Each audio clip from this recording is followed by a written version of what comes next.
Right, good morning, everybody. Happy Monday. Happy the last full week of November. This time next month, it'll be Christmas. Imagine that. Crazy, huh? It's almost over. I can't believe 22 is coming to an end already. And we're going to rinse and repeat next year. Anyways, welcome to today's Microsoft Flight Simulator live stream. I'm your host and pilot, Uncle B. We are back in the Junker 52 52 3M retrofit. We're going to go from Tucson to Blythe, but I just wanted to point this out, right? So I was just kind of looking, like I've heard of Yuma, Arizona, and all that, right? Most people have. And I'm looking at the route and everything. I'm just kind of looking around. I see this town called Dateland right next to Aztec. But Dateland, I'm like, what could there possibly be? Now I kind of thought, I'm like, when I looked here, I'm like, I wonder if there's an airport or if that's just something the navigation aid or whatever. And I zoom in here, and I see this. I thought this was the airport, and it turns out there's a little airport over here.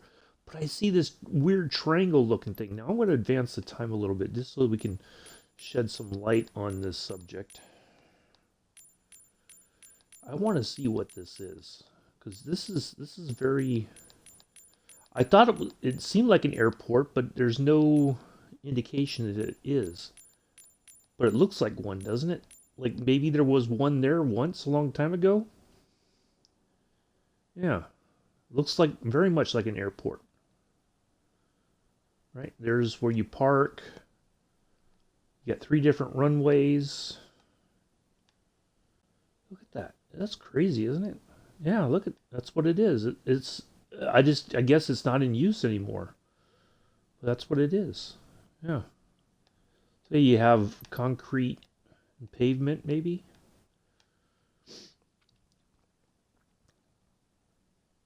And I mean, there's something that was there, but I don't know. It's very strange looking, isn't it? Kind of very peculiar. Now, my question would be is, so if I go to a town named Dateland and I cannot get a date, can I sue them for false advertisement? I mean, I'm guessing this is pretty much the town of Dateland right here. This little this little area right here I think is Dateland. I don't think I would find much luck there in Dateland, but you never know. But I'm just curious, if you go there and you cannot get a date, can you sue them for false advertisement? But yeah, look at this is some very strange. I don't know. It's very weird area. It's like one of those places you see. Maybe this is part of Dayland right here. It seems like something like maybe an early Quentin Tarantino movie or something. I don't know. Anyway, we've got a bit of a flight today, but I think we'll do it in less than 2 hours and 38 minutes. We usually are pretty good. So I modified the plan a little bit because we have an RNAV approach to this runway 26. So we're going to capture that. We've got one lone vortex right here that it's about 100, just a little over 100 nautical miles from when we take off here in Tucson. It's about 100 nautical miles or just over 100 to the vortex, and then another 100 miles to our first RNAV point. So what I'm thinking is as long as we can keep that signal, right, like we've been doing, we're gonna utilize that signal, and as soon as we're about 90 nautical miles away from that vortex, I'm gonna call in. Now Blythe isn't towered, so it's gonna be like one of those. I'm gonna call in and say we're coming in for landing, you know, kind of thing, and then we'll just go on in. I think this runway is the longest, running north to south. We're doing east to west today, coming in towards the west. But this little airport is actually in California. So it's probably one of those places that, when you're driving through, you blink and you miss it, you know. So if you even drive through there, you know. Uh, it looks like a pretty large area here. Pretty decent size town, city, whatever. Anyway, so that's what we got today. Once we're on the ground, we'll wrap it up. Only 2 streams this week, today and Wednesday. Rest of the week, I will be taking it easy. Thanksgiving on Thursday, so yeah, good stuff. Um, what is San Luis Rio, Colorado? Is it?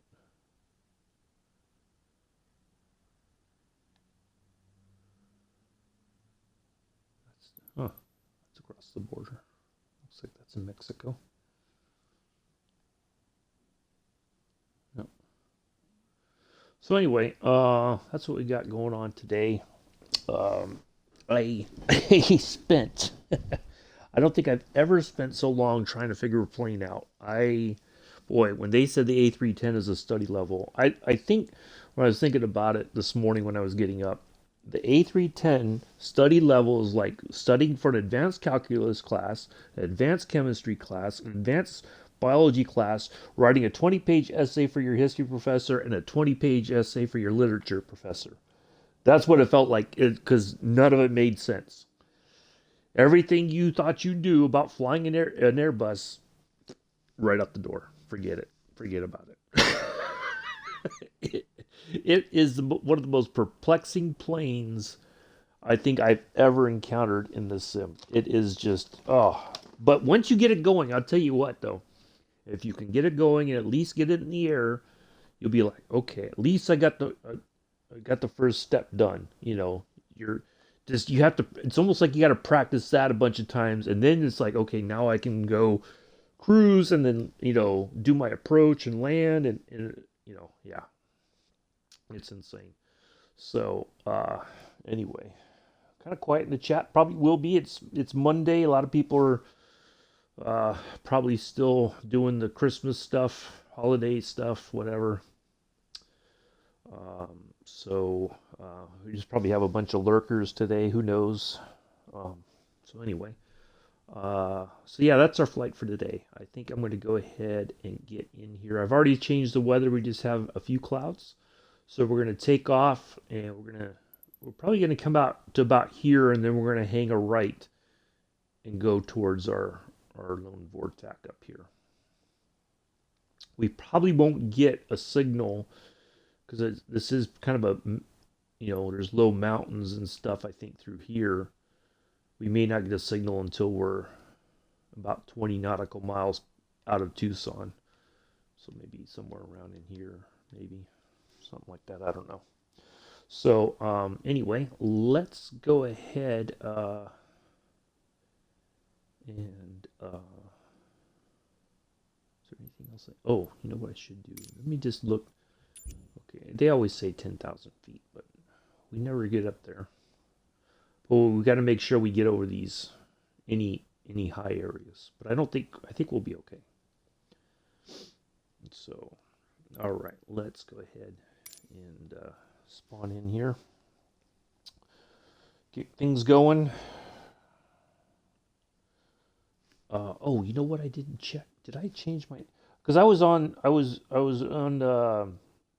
flying with Captain Arish on Sunday. I tried the A310 because he was doing a flight from Toronto down to Los Angeles, and so I jumped servers. Let me make sure I'm on the right.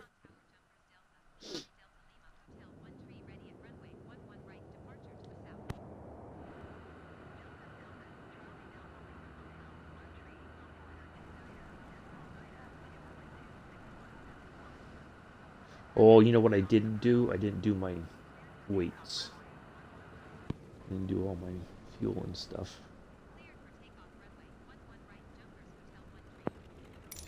That's okay. All right, let's minimize that. Let's do this. That's okay. That'll allow everybody to get in. And I think I'm just going to go ahead and tank all the way up because we may need every. Why can't I not? there we go. Okay. We're going to probably need just about every drop today. Just to be on the safe side.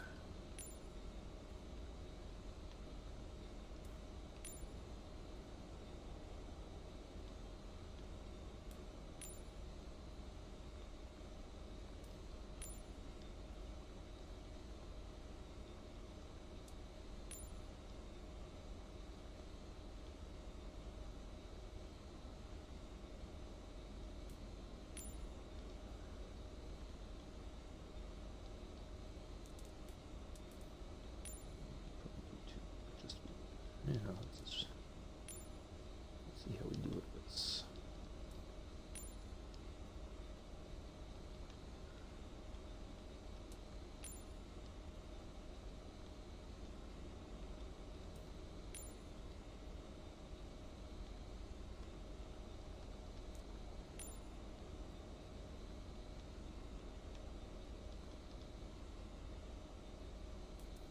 Okay. There's that. And let's see, we do not need the dome light that bright. We can put it on dim for now. We do not need our taxi lights on. We do not need the wing lights on. You know what I think see, that's the funny thing about adjusting the time. It sometimes it goes all the way, it jumps up. And it's like, no, I didn't want it that far ahead in time. I just wanted it, you know, about.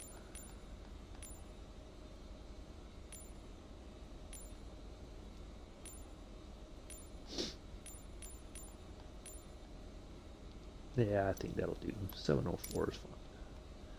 Alright, and we have all of our other stuff on. Oh, we got to dial in our Vortec before I forget.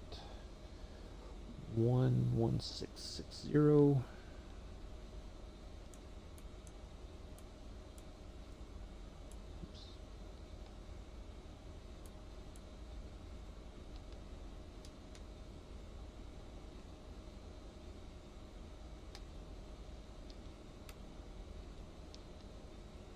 Okay, there's that.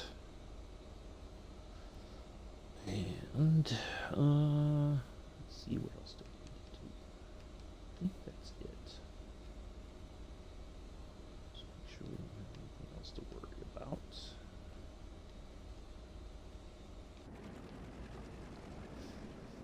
We might as well get a nice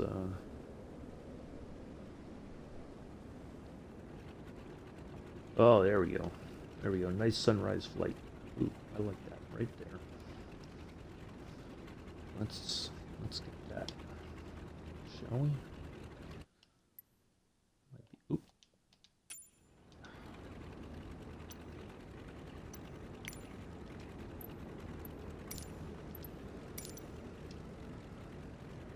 Sometimes it lines me right where I was for the photo, and then other times it's like I gotta. There we go. There's our artsy photo for the day.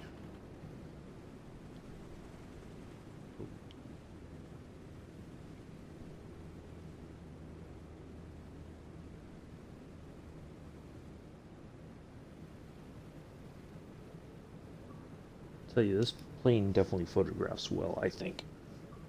There we go. All right, we got our flight shots. Well, we're on the ground, but that's okay. Sometimes it's easier to capture the action on the ground before we take off. All right, let's go ahead and get in there, shall we? My first heading is 2901. All right, let's go.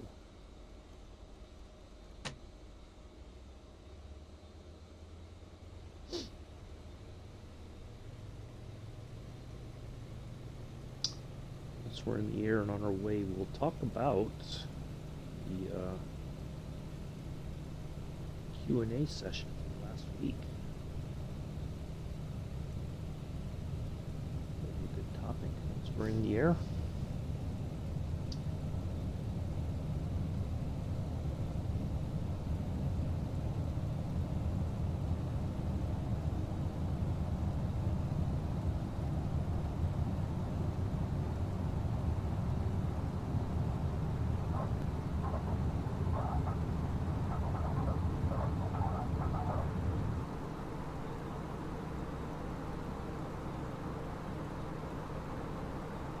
Got a little getting kind of crossed over to the right there on the. We were running towards the end of the runway. That's interesting. Like it had its own agenda this morning.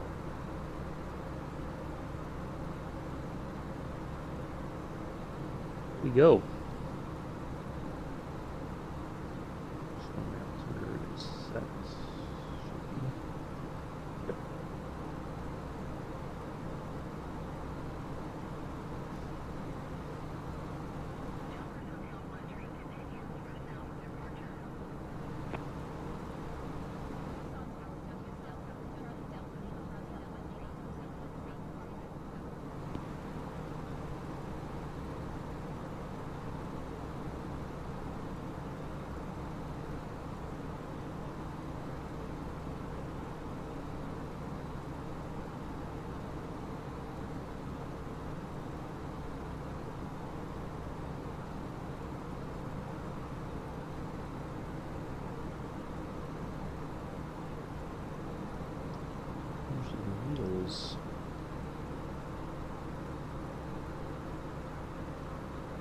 There we go.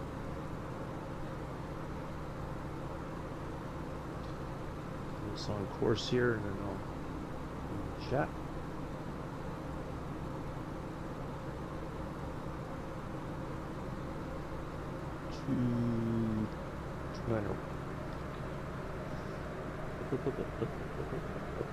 Up.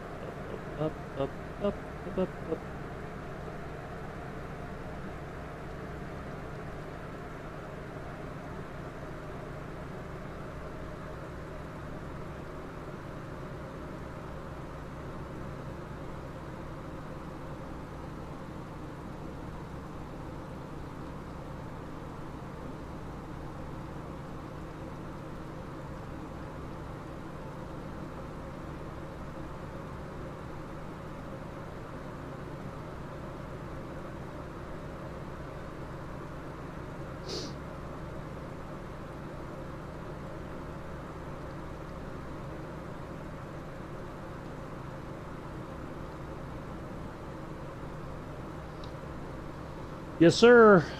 Till we get all the way, we're gonna zigzag across the country. Once we get on the west coast and up to Seattle, we're gonna zigzag around and get back to New York. You're more than welcome to jump in if you want to, Sergeant Staff, at the time.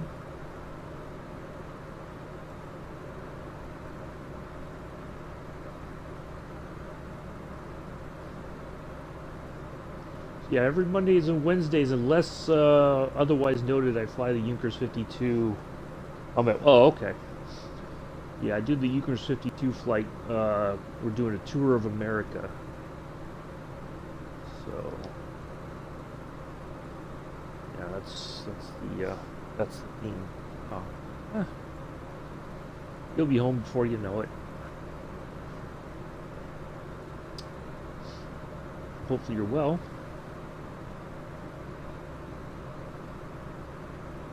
Even though you're at work.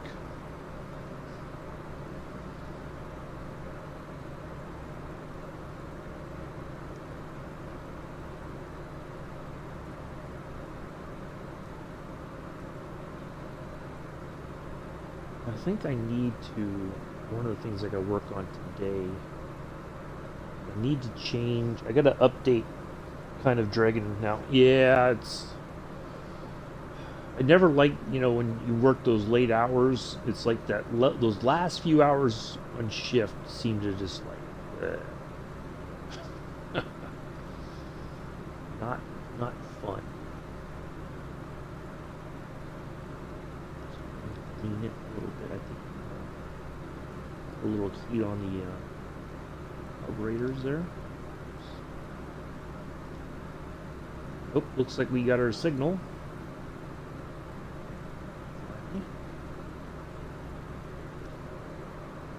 We are. Oh, we had it, we lost it. It's playing tricks with us. Took 6 hours. Wait a minute, let's go back. Oh no, that sucks. That's not good.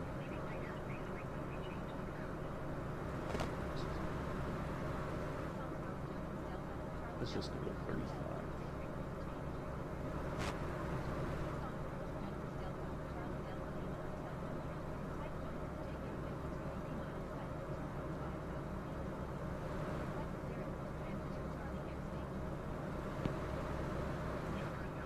See, that's one of the things that worries me the most about getting on the PC is if you lose all your, it's like I know most people, like, you have to be cognizant and write it down, like, uh, and keep it somewhere so you know what your settings are just in case something like that happens.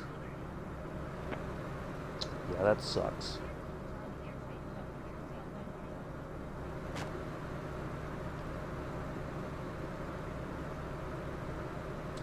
So, yeah, yep, yeah. Yeah, and then you got to write down, you got to keep track of all each individual setting. Oh, that sucks.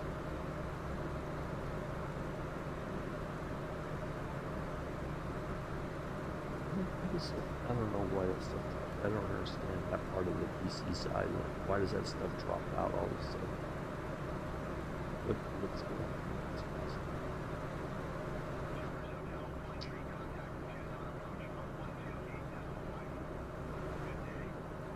Contact Tucson approach. I'm not lining up for the throttle. Oh yeah.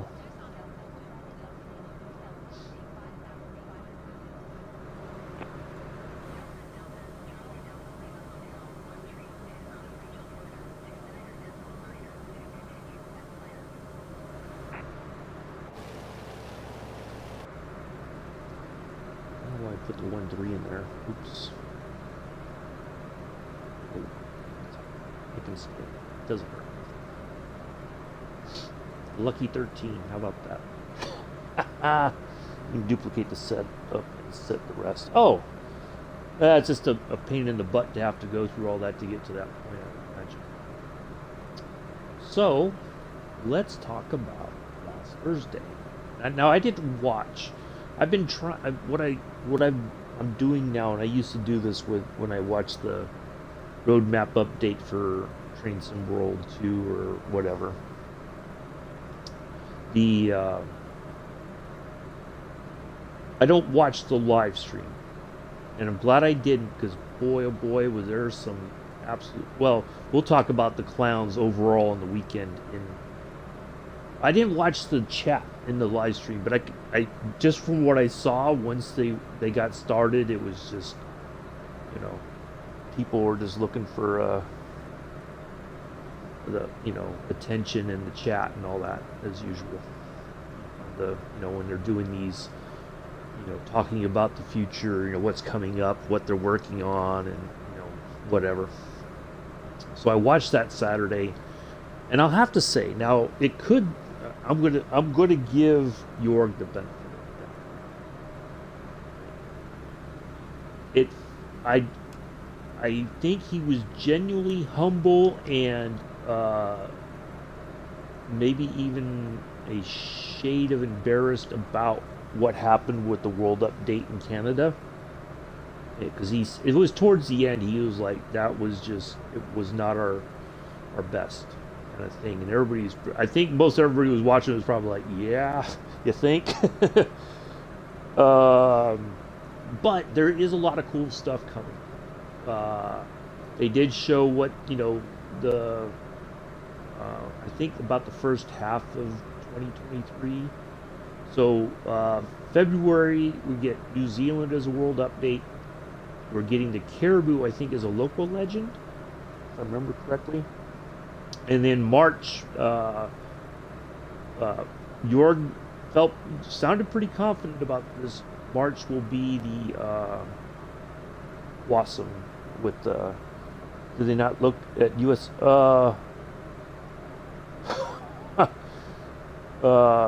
Yeah. So yeah, they're working on some stuff. Well, that's a ship, so I don't know if they care about ships so much. I guess that's like one of those little side things that if somebody can go in there and do a hand update or something, I don't know. But they, yeah, so there's a lot of cool stuff coming.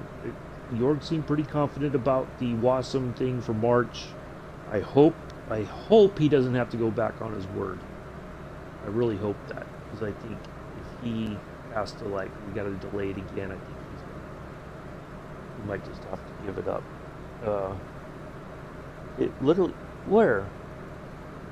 Oh, I did not know that. Oh, well, interesting. I never noticed that. I don't remember that being the part of the. I wonder if that was the second go around for America that upset a lot of people. Boy. Yeah, I've not. Huh? I don't remember that. It's been so much stuff happening. I don't quite recall. But take your word for it. Yeah, I didn't know that they. Morning, Amela. I did not know that they. That was part of their advertisement. I thought I think I remember kind of clearly. Oh, I gotta get the throttles here. Right about. Yeah, I don't. I'm sure it was, but I just don't. There was so much stuff coming out. I don't recall clearly the that part of it, but yeah, I think that was when the America got a second world update or something like that. Maybe might have been world update 8 or 9. Yeah, I think it was the one after Australia or something like that. Was it? Or was it after? I can't remember. There's been so much stuff I can't keep track of it all. But, interesting. So yeah, it seems hopeful. One of the things that I've noticed in the forums, and I try not to go in there too much, although I did trying to figure out how to get this A310 flying the other day with the autopilot system. Luckily, I found the answer, but it's this is what troubles me. And if Mick's in the chat, he's going to be shaking his head up and down and be like, "Yep, I completely understand." It reminded me a lot of when we'd have the tutorials for the trains in Train Sim World 2. Well,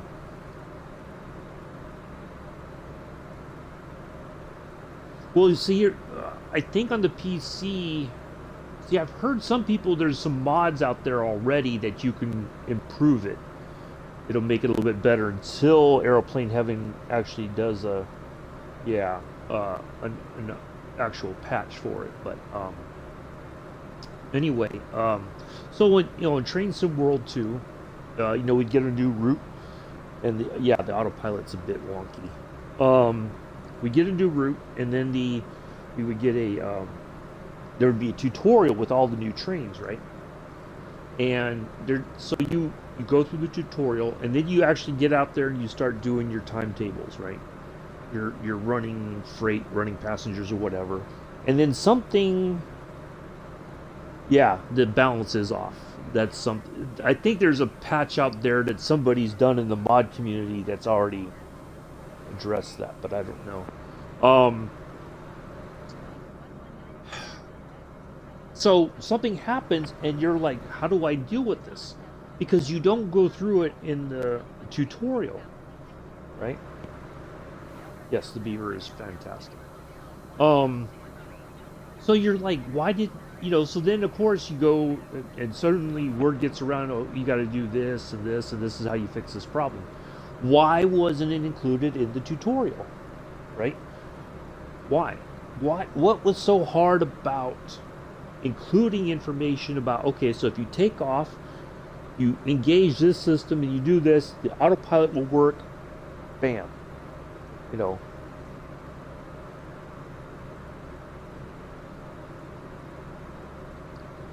and so that was the perplexing part. I mean, I watched those videos. It even got down to the point when I was watching the InnoBuilds, I don't know who it was that did the videos, but I went to the same airport, did all the same stuff, and I'm like, I'm not quite getting this. Now, what I learned, that the automated checklist does not work as intended. Now, I'm one of those people that if I hop in a plane and I'm not sure, I use the automated checklist the first couple times until I can get the hang of it, and maybe learn some little tips or tricks or whatever. Nope. So I was like, why, what's not working? So it turns out with the automated checklist, you have to do this called IRS alignment. I'm not sure what it means. Oh, well, Amila, I had to have fun with it, even though it was an insult. I'm not gonna, I'm gonna have a laugh at it because it's just the ignorance of the comment. All right, take care, Sergeant Staff. We'll see you later. Thanks for stopping in. Appreciate it. Try not to work too hard. So yeah, I don't know why that stuff was not covered in any of the tutorials they did for A310. That just doesn't make any sense to me. But, it's study level, and they want you to study, but there's no, like, Scruffy Town, I was watching the stream last night before I went to bed, and he was talking about how, he's a teacher for, I think it's like, mechanic stuff at a local high school or I think it's a community college, yeah. Like automotive repair or something like that. That's one of the classes he teaches. And, no, they're not, Amello, not by a long shot. they still, there's too many holes in those tutorials as well.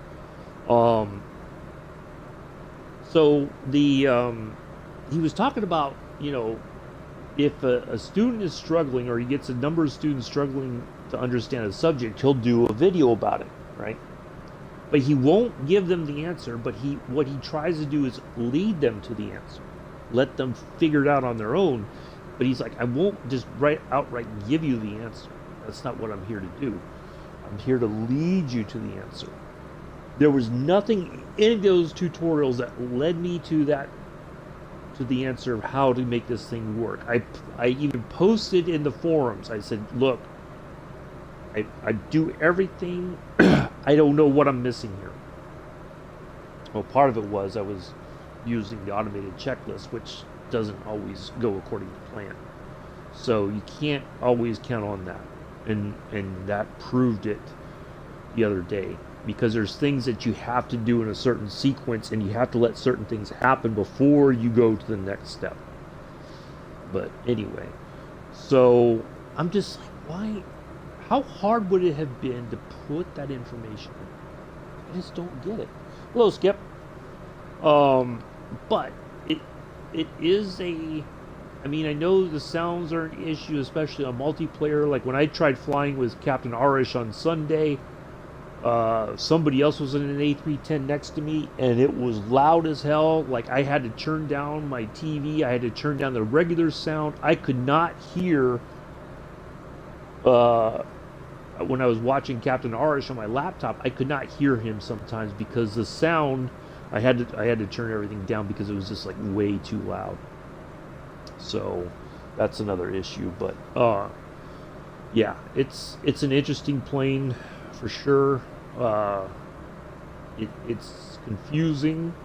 I think, and I may be wrong here, but those of you who fly the PMGD 737-8, you may, or the PMDGs, whichever ones you own from PMDG, right? From Flight Sim. There's the sense that the A310 was not made. Well, it was made, right? It's out there.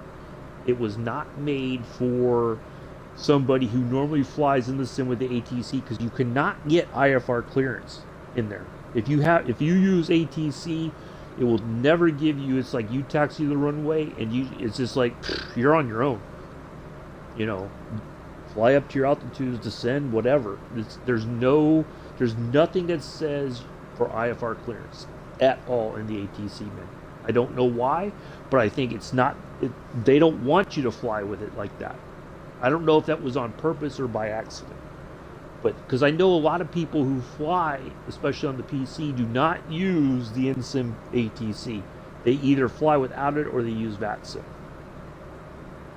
The only problem is if I fly without using the ATC or whatever, I may not. I'll get the hours, but I will not get credit for takeoff and landing. That's the only problem, especially the landing part, because I'm trying to get to 500 landings at 500 different airports. So without that, it's kind of like I'm shooting myself in the foot, just because I kind of like to get that achievement, saying that I've landed at 500 different airports. If they'll allow it to be actually be a thing someday.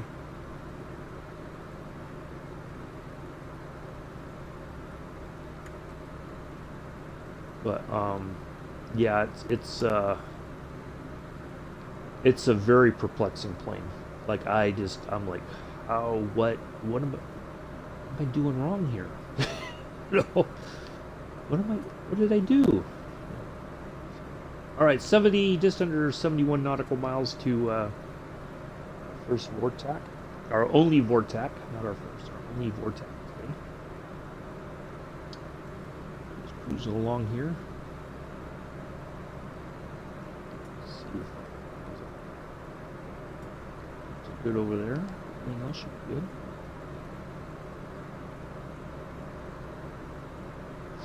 Yeah. Yeah, that's one. Now, interestingly enough, when I did the flight on Saturday to from Oakland to Las Vegas, because I've gotten so used to looking at where I'm at on the flight and going like, okay, at this point I need to start descending, so that when I get to this point, I'm within, a certain level, then it's an easy transition right to the correct altitude for the arrival portion. They were like just they started me to when descend and everything. I think there was one part where I was descending and then they're like go back up 1,000 feet kind of thing. But after that, because it was kind of like I think I was going over a low mountain and it was like they just wanted a little extra altitude, and then after that I continued to descend and it was pretty much straightforward all the way the rest of the way. But yes, you're right, Skip.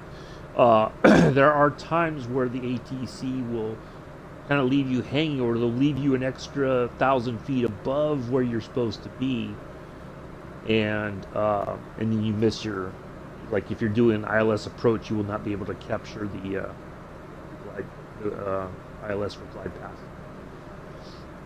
To lock that in, or as I like to say, the Death Star doesn't lock you in on the tractor beam. So, yeah, there are some issues with that, but overall, like I was pretty impressed on Saturday. To be honest, I was expecting it to, it was going to be a hot mess, but nope, we did okay. So it's very weird. Like why I don't understand why that happens, but I think in some cases it's working good. In other cases, it's kind of like the ATC doesn't really know what it's talking about. I don't know why that is, but yeah, 20,000 feet all the time. Oh, you're getting plus 20. Yeah. That frustrated me early on in the sim, but lately it's not been too bad, surprisingly. So I don't know if there's something was fixed and it's just, but yeah, I try without the ATC and it feels weird. That's the only thing. Hello, Rubber Duck. How are you? Happy Monday. Yeah, we're doing okay. We're on our way to Blythe, little airfield in California. On our way west. We're going to go from here on Wednesday. We're taking off from Blythe and heading to Van Nuys. And we only got 2 flights this week because of Thanksgiving. So, yeah, good stuff. But yeah, I don't know. It's very very weird how why that ATC, like I know somebody in Scruffy's Discord was getting fussy about the ATC and IF, or they were more frustrated with IFR, but it's like a combination of the two and something else is happening. I don't know what it is, but maybe the flight plan even in the sim where they chose the depart still told me. Yeah, I just ended up ignoring it because at some point it will catch back up and then it'll say descend further. But it's kind of like there's one of those weird, like the um, where your points are. I think the ATC thinks you're back in the flight. Like you're still way back in the early on in the flight or halfway there or something. So I don't know why that is, but yeah, I encountered that a lot, and after a while, I'm just like, no, I'm just gonna do my own thing, and I'll just ignore it. And even though it gets a little fussy in the it'll say expedite your climb, and then all of a sudden descend and maintain. I'm just like, there we go. So it's kind of almost like you got to wait them out. You know, it's like that nagging partner that just won't let you alone, if you just like you got to go hide out somewhere, and then finally they're like, okay, I give up. I won't nag you. Anyway, yeah, it's a bit of a strange one, but I feel like it's improved. Saturday, maybe I was pretty impressed because I was like thinking, okay, I got it. Just as I was getting ready to open up the menu to start talking about dropping altitude, they automatically told me, and I was like, oh, okay, cool. And after that, they told me the rest of the way. So, which I think is how it's supposed to be. You know, unless the pilot could always ask for lower or higher if there's a concern, or they may tell you to go higher because they're gonna probably tell you to go around because there's somebody else coming in ahead of you, and they want you to orbit higher until they're ready for you to land or something. I don't know, but yeah, it's yeah, I feel like it's gotten better, but it's so hit and miss with a lot of things, like a lot of things in this thing. One minute something's working, the next minute you're just like, it worked yesterday. What happened? So yeah, I think, like I said earlier, there's a lot of good stuff coming. Uh,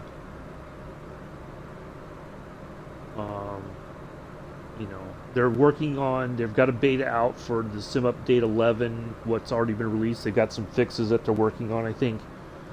Hopefully, here the next couple weeks we'll have a.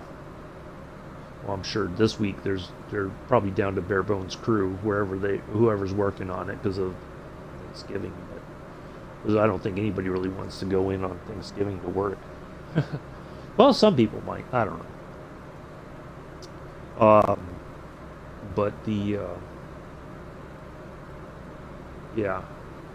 So I think probably mid December we'll see maybe a patch, and then they'll disappear. They'll go radio silent. The Q&A that was on Thursday last week's the last one for the year. They're already preparing for hibernation mode to get through the holidays. uh, but yeah, I'm cautiously optimistic. I hope it all works out. But I have follow Airbus ahead of you, and when you're about yep. Well, I don't fly with the AI traffic on anymore. I had a lot of that with the AI traffic on. And that's something that I think people have been asking for a fix for that. I just turned it off after a while because I kept getting the go around, and I'm like, nope, I'm landing. Screw it. And then you get you weren't supposed to land. You didn't have permission to land. Screw it. I'm going anyway, Yeah. So the AI pilots are terrible with that. They don't clear the runway, or yeah, that radio traffic used to drive me nuts, and after a while I'm just like, nope, I turned it off. I haven't gone back to it since. So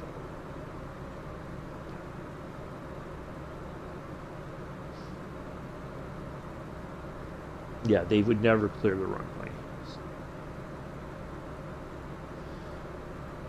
Yeah, it would. I was just so confused. I was like, what do you mean I gotta go around? Why? You got me down and just I'm right over the edge of the runway. You're gonna tell me to pull up and climb out? Yeah, exactly. And yeah, I would just be like, why do I gotta go around? What happened? And so I'd be just be like, after flying like 4 hours, you're just like, I just want to land the freaking plane. ATC's like, ha ha ha, sucks to be you. You know, we don't care about when you want to land the plane. We'll tell you when to land the plane. Who do you think you are?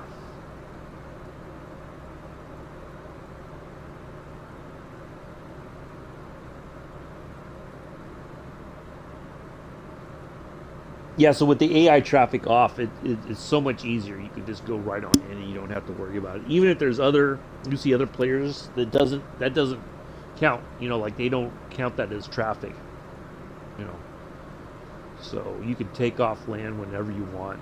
You know, it may annoy some other people because they're all of a sudden you go right through them or whatever. But yeah, whatever. They'll get over it.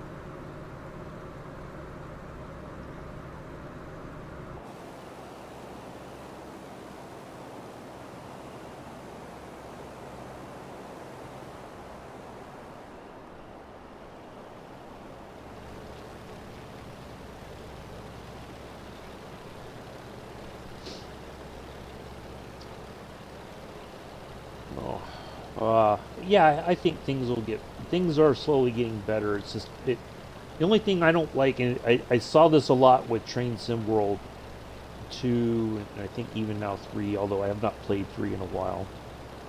You get us, you something gets fixed, right? And then all of a sudden, it something else is broken. Oops, 50, just under 52. Sorry. And so it's they fix one thing and break another, and it's just like this continuous cycle. It's like the dog chasing its tail, you know. But I don't know. I'm I'm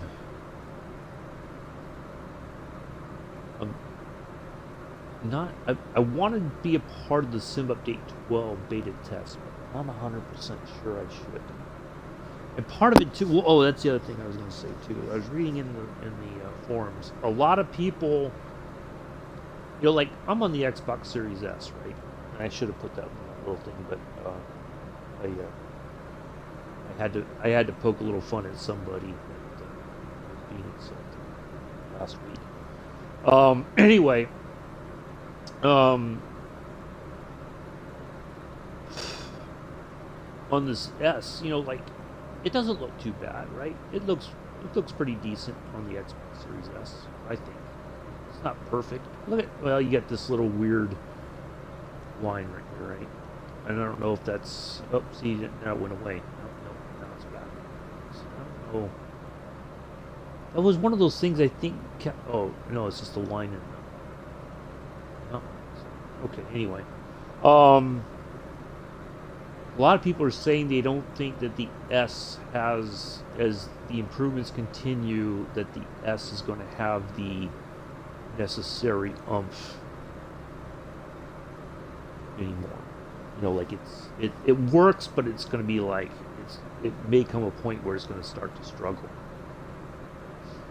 And like when I looked in the A310 flight deck was just atrocious. Not gonna lie, it is so like fuzzy.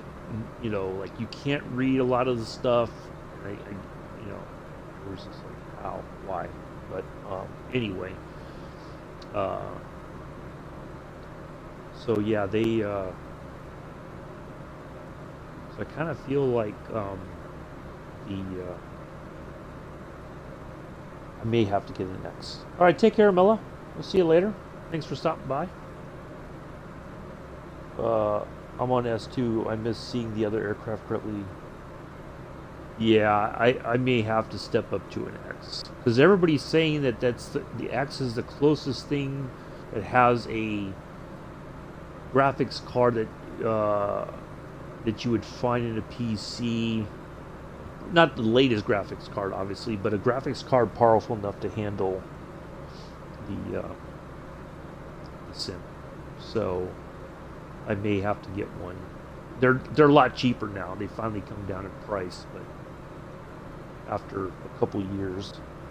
Hello, Joseph. Late as usual. Won't hold it against you. How are you?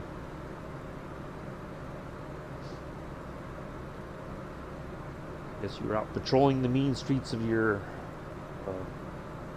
police sim, huh? We gotta add the Xbox Series S.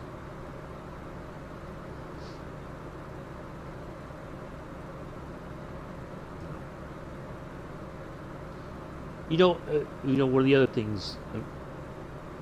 I was in Scruffy's stream last night. Captain Aris's stream pretty much the entire time he was flying. I was like lurking and listening and trying to learn and all that kind of stuff. I would say, when I kind of off topic, on topic, I don't know. Overall, I would say at least 99.9% of the community that I have encountered since I've been on the sim has been brutally positive. Doesn't matter if I'm on the Xbox. They're like, hey, you're flying, fly with us. It's all good. You're more than welcome here. And then you got that 0.1% that cannot, for whatever reason, they have this terrible grudge, and they will not let it go about simmers on the Xbox. Oh, you're not legit. You're not serious about it. You're just casual. You don't know what you're talking about. And it's like, why does it have to be that way? Like, if you don't like simmers on the Xbox, well, okay, fine. But why do you have to put that out there? Like, I've saved screenshots of stuff people have said about console players. They're just like, dude, what are you even on about? Like, why do you gotta? Yeah, well, they are, but you're right, Skip. But it's just like, what, and I don't. The person who said this, it doesn't matter where I heard it or saw it. This little snide comment. I don't hold that streamer accountable for what was said. Right? It's not. I don't think it represents them. At least I hope not. And I don't think it does. It's just that you get people who say stuff. Like, I would never be like, why would I be snide about PC players? Just if they got the money to build up a whole system, right? Hey, power. Good for you. I wish I had that kind of money to be able to build a nice setup and all that kind of stuff. Maybe one day I will. I don't know, but I don't understand why people can't just be like, hey, we're glad you're here. If there's any suggestions, whatever. That's the 99.9% that I'm talking about. Suggestions, anything that they can do to try to help you be a better simmer. Yeah, that's the other.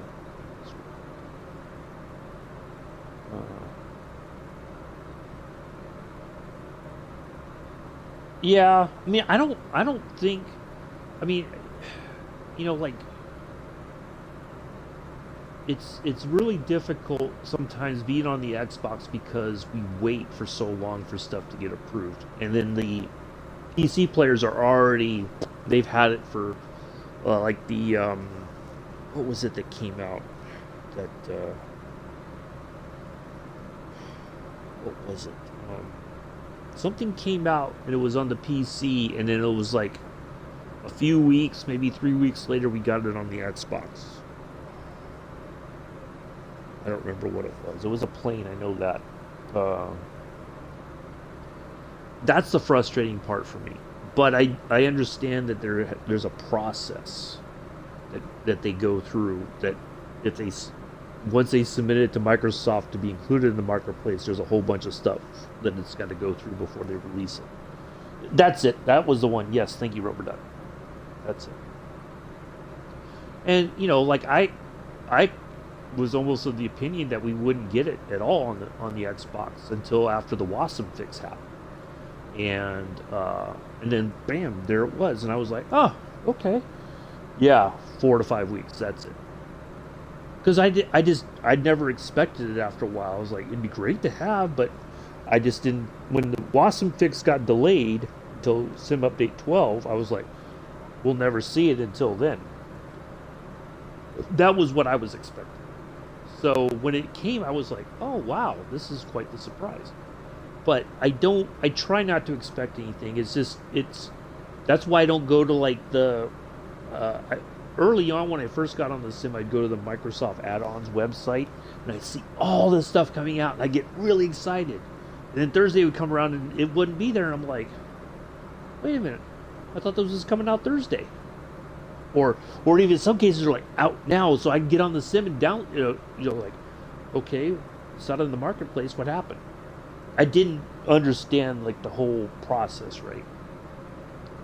So I don't go on there anymore because it's like I set myself up for disappointment, because it's kind of like, yeah, I didn't, I got my hopes up, but I try, like I understand it because the PC folks can go get it directly from like FlightSim.to or whatever. They don't have to wait for it to show up in the marketplace.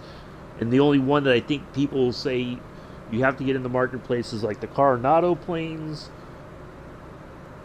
I don't know about the local legends if you can get those elsewhere, but I know the Coronado planes are ones that if you want those, you have to wait for it to be in the instant marketplace. But from my understanding, a lot of people just can't be bothered with Coronado anymore. But that's the hard part. You see all this cool stuff, you're like, man, I like that. And it's like, oh, gotta wait. Who knows when it'll be there, But I don't begrudge the PC players for that. I just think sometimes the PC players don't quite understand the amount of time that we have to wait for the cool, the other planes, and so, but it is what it is. No, I don't. I wish I could afford a brand new PC. I like to get one of them fancy PCs that can run Flight Sim fairly well and get a yoke and throttle and pedals and actually feel like I'm really flying. But yeah, that it does feel that way, and I it took me a while to understand that there's a process involved. It's like, okay, now that I understand the process, because I didn't, like when I first started flying, I didn't know anybody. I just was like trying to get as much information as possible and try to learn more and stuff. And so now that I know that there's a process, it's like, okay, well, I have to be patient and wait for this stuff. Or just think that it's never going to show up, and that way if it does, then I'm happy. Somebody used to tell me years ago, don't expect anything, just accept what happens. And so if I don't expect anything in the roadmap, the weekly, every Thursday when they update the marketplace, then I'm not disappointed. I just don't expect anything anymore. And then all of a sudden if I log in, it's like, oh, cool, this is here. Then I'm happy. But if I expect it, I'm going to be disappointed every time. And I don't want to, I can't live like that anymore. So I just figure that's just the better way to live. But yeah, it's not easy, But I love the fact. I mean, for those of you who have not heard me talk about myself much, when I was growing up, we had I lived in the San Francisco Bay Area. Right? This was back when Naval Air Station Alameda Naval Air Station was open. You had the Marine Heavy Lift Unit was there. Whenever the carriers came in, they would land there at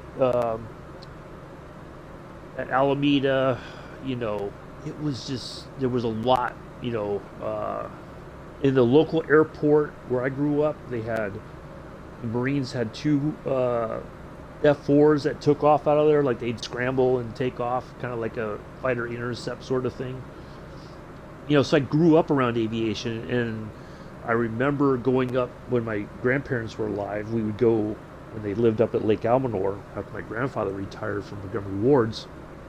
We went right by Travis, and you go past Travis Air Force Base, and you have Vacaville, and there was this place called the Nut Tree. It's still there, but the what was there in the past is no longer there. The name is still there, but it's not the same. They had this huge store, bookstore and stuff that had all kinds of aviation related books, whether it was civil aviation, military stuff. Like you could just go in there and find, like I'd find all kinds of books and all kinds of stuff about aviation. I love military aviation. Obviously, when like Top Gun came out, or I grew up watching Baba Black Sheep. The about Pappy Boyington and his unit there during World War II. So I always had this appreciation for it, but then it kind of died out, and I got into car stuff. When I went to my first race at Laguna Seca in 2003, I was like, oh man, this is fantastic. And the more I would go to the races, there's all this cool stuff, right? And you could just get, kind of like aviation, you could get lost in all kinds of stuff about cars. You could focus on one particular car manufacturer, and there's all kinds of stuff to learn about it. Different models, the one-offs, and all kinds of stuff. You could just totally geek out on it. But when this came out, I was like, oh, I gotta get an Xbox. The only one that I could get that was affordable was the S. The X's were like few and far between to have, and that was back when they were. Yeah, I got it on. I pre-ordered it. Was it last year? Yeah, I was. It was before I went on vacation. I think I pre-ordered it. What was? Yeah, I did my. I'd gone to Virginia, then to Las Vegas, then to San Francisco, then to Savannah, and back up here. So I had pre-ordered it before that, and so then on release day, downloaded it. I was all excited, like, okay, we're gonna go through the flight school, and we're gonna learn how to fly and everything. So yeah, I got it on day one, and I was just like, this is really cool. But it was like not easy. It was a struggle. Like if Mick's in the chat, he's probably lurking. He's probably doing dad duties right now. He'll tell you like my landings were just atrocious. Everything was terrible. But it was a learning process, and one of those things that I enjoyed about it was you just keep practicing it. Like when I got on the forums, everybody's like, just do circuits, take off and land at the same airport, just go around, keep doing that. Just get comfortable with one plane and then start to branch out when you're ready, but just get comfortable with that. And they're like, that's the one thing that will help you later on as you get into, just getting comfortable with the plane. So, well, speaking of the devil, there he is. Hello, Mick. Your ears must have been burning. So yeah, but it was just, but it's a time-consuming process. But it's one of those things that if you really want to do it, and you got the time to put into the practice, it's really amazing. It's not perfect, and I don't think any sim is ever perfect. If we think it will be, we're going to be very disappointed. But it's not perfect at all. I don't know that it ever will be. It may get close to it, but I don't expect that it will ever be perfect. It's always going to have its flaws and hiccups and challenges and whatnot. But because the people who make it are human, they're fallible. They're going to make mistakes. They're going to miss something, whatever. Just like when I fly, I'm only human. I don't always know, I try to remember what is the right thing to do when I'm flying and something's happening, you know. But I still make mistakes. I still crash sometimes. It's frustrating sometimes. So you're just like, you get so close and you're landing, and you're just like, all of a sudden you're like, what happened? But no, I like it. Uh, I don't know. That's a good question. I think they've got a good plan. Um,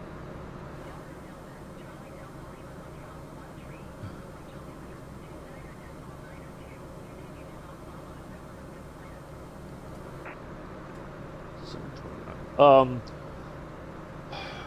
it see one of the things like I when I heard like one of the I don't it just screams if yeah I know Mick. I know buddy I know but I it I'm I'm gonna stay on topic but I'm gonna use an analogy or an example. So Microsoft and Asobo said they have a 10-year plan for this sim. They're committed to it for the next 10 years. Now, whatever that means, it can mean any number of things, but they want to see it all the way through for 10 years. So on the PC side, it's already been out for 2. On the Xbox side, it's only been for 1. So they got 8 years on the PC, 9 years left on the Xbox.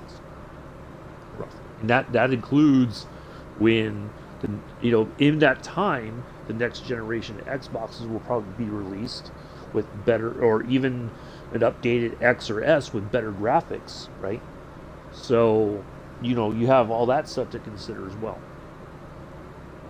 I've heard this story before, I've seen this story before, and it started with Bungie when Destiny came out, the first Destiny came out, and they said, "Oh, we got a 10-year plan about this game, and we're committed to it. We love it. We're gonna, all this stuff." Right? The problem is, I think within the first couple years, people get frustrated. You have people at the company who leave um, the company, and so they leave you know, whoever comes in doesn't have the same passion as the person they replaced, right? Uh, I don't know that like Seb and Martel, I can't remember how to pronounce his name because sometimes I feel like Jane pronounces it differently every time, but I could be wrong.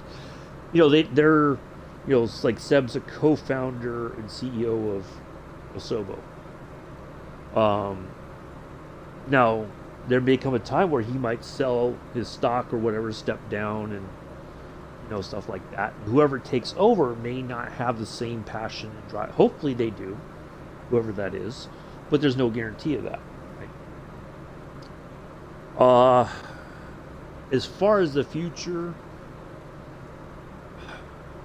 I don't know. It's hard to say because it's easy to be hopeful about things, but sometimes for every step forward they want to make, there's like a bunch of steps back before we can step. It's like we do this weird dance.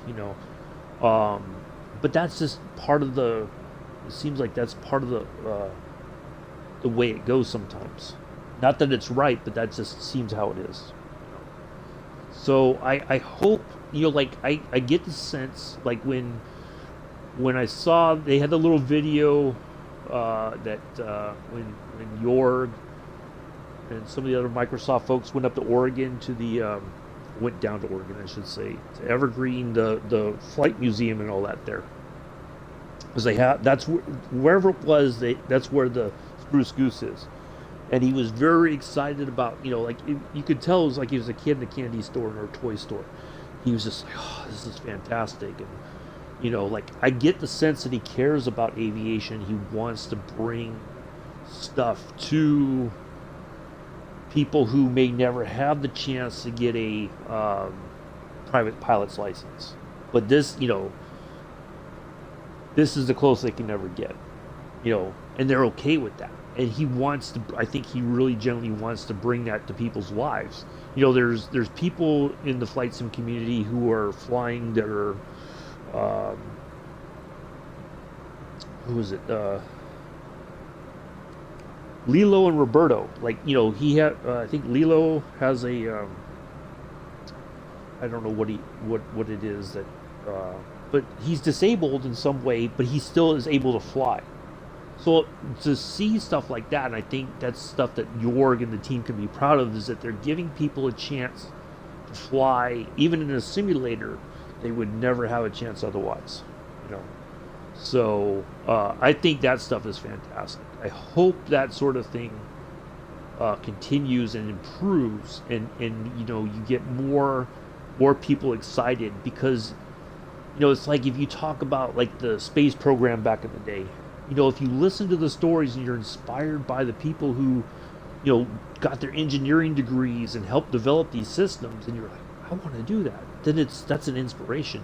If people fly something in the sim and they say, oh, I want to be a real world pilot, or I want to learn how to fix planes or whatever, it can inspire people to do more with their lives. I think that's, if there's more of that, I think then it makes things even better. But it's hard to say. The future is, for lack of a better term, the future is uncertain. But I think for me personally, if the time comes, or when the time comes that I can get a PC together, I will, and then I feel like I can step things up a bit more. But it'll be like I have to go back to flight school all over again, because if I have a yoke and throttle and rudder pedals, I have to learn how to do all that and break the bad habits from the controller. So it's just like if you race, on a computer, or if you race like on Forza or whatever on your console, and then you get a wheel, an actual steering wheel and pedals and all that. It's like you got to learn how to drive in the game or the sim all over again. So I kind of feel like that's what is going to happen with me. Should I ever, hopefully I will get a PC, then it's kind of like I have to learn how to do stuff all over again, because I've probably developed a lot of bad habits with the controller. But I try to do the best I can with it. Just like it says, I'll do the best I can, like all peasants do. But yeah, I'm hopeful, but it's like I don't want to get my hopes up, because again, Jorg and the Asobo folks, they're only human, and they're never going to meet our expectations. I think that's the one lesson that we can all learn is if we put all our hopes into somebody, whatever that may mean, they're never going to live up to our expectations. So, I just hope that it improves and we get more good stuff. I hope March happens like Jorg expects it to, and then that opens up a whole bunch of other things for the flight sim community, especially on the Xbox. And so yeah. But I'm committed enough. I'm excited about this enough. I love it enough that I want to get a PC and do it properly. PC. I don't know. I want to say do it properly, but I guess that's the only way to describe it. Hey, Scruffy! Thank you for the resub. Appreciate that. How are you, good sir? Good morning. Speak of the legend himself. There he is, Scruffy Tam. I gotta give Scruffy a shout out, because he I'd tell you, sometimes people surprise me, and I mean that in a good way. Trust me.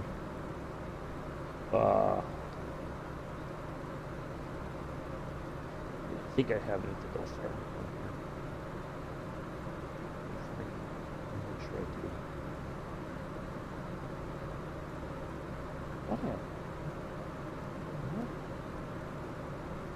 funny. All right, hold on a second.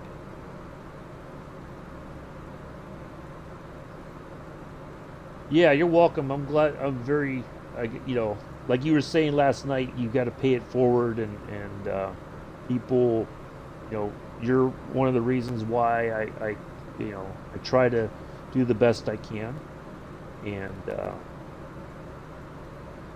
uh, learn to be a better streamer, and um, but this is infinite. Like I went into Scruffy streams last night, and before Scruffy could even get it's like him and Infidel Fireman both at the same time hit the shout out. So please go give both of them a follow. I know Infidel Fireman's birthday was I think it was over the weekend. So give him a follow, help him bump his numbers, please, and thank you. Give him some love. It was a lot of fun. The double shout out. Yeah, I was like, wow, what did I do to deserve that? I was like, I'm not that famous. Not that big of a streamer. I'm not like Captain Arish or Two Tone Murphy level. Goodness gracious, or even Allison. I'm just trying to do the best I can. So yeah, I greatly appreciate it. That was a lot of fun watching you guys fly last night. So very nice scenery over there in Hawaii. Yeah, it was good stuff. All right, so we are near. Lone Vortex is like right around here somewhere. Probably right down there, as a matter of fact. I venture to say that's probably it, right off the right engine there. Let's see. Oh, a little bit farther. It's definitely less than a mile. So it's somewhere right around here. Oh, nice. Yeah, that's good stuff. All right, so what we're going to do is we're going to keep this Vortex dialed in, right? And we're going to go on to our next heading. But hopefully, if everything goes according to plan, we're going to use this to kind of judge our distance to our first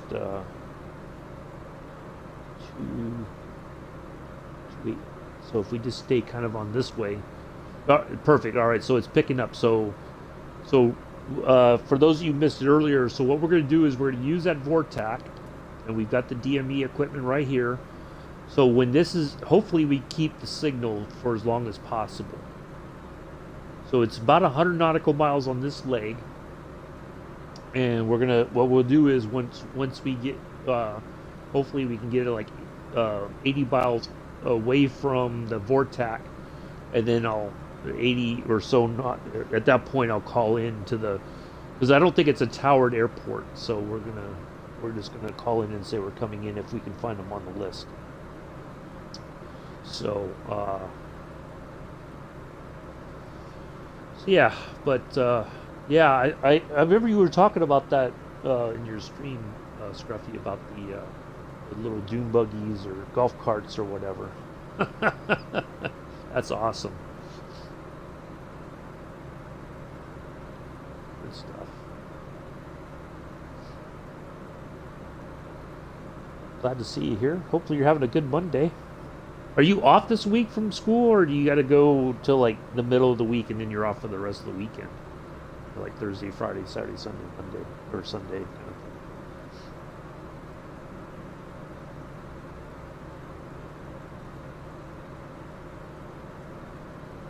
I think the community college I went to, we had, it was, I think it was like Wednesday, Thursday, Friday, something like that. Okay, yeah. Yeah, okay. Well, that's not too bad. But the funny thing was, most teachers would be like, well, you got to show up for class those 2 days, or, and everybody's just like, don't care. I'm going to go, like a lot of people just left early and went home. Like that Sunday, they would go home for the whole week. Just didn't care. They'd already had good attendance, so what's 2 missed days,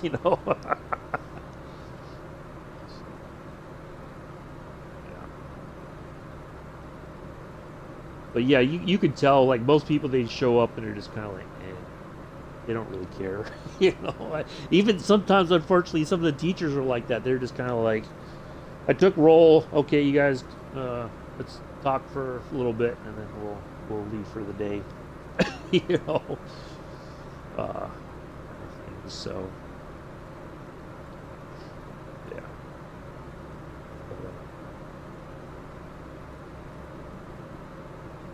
that was good stuff. Let's,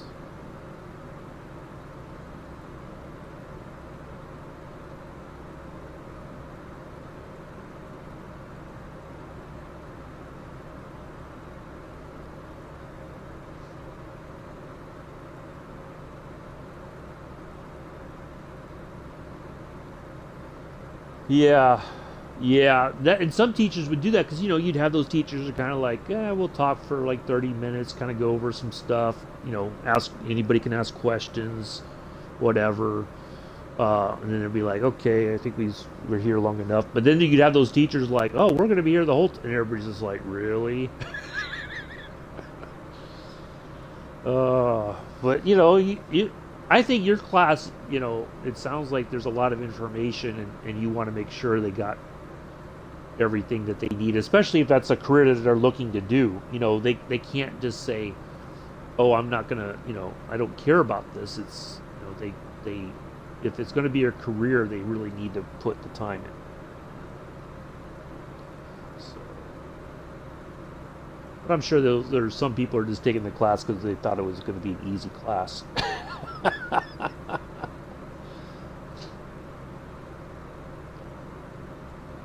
Like when I took kitchen chemistry at the community college, I thought it was going to be kind of a easy class. No, it was not. It was it was a lot of stuff to learn. I was surprised. But it was fun. It was a great class. But a lot of people they look at something and they're like, oh, I can do that standing on my head, and then they get in there and they're like, what? You want me to do what now? No, I gotta drop this class. I am not gonna make cheese. So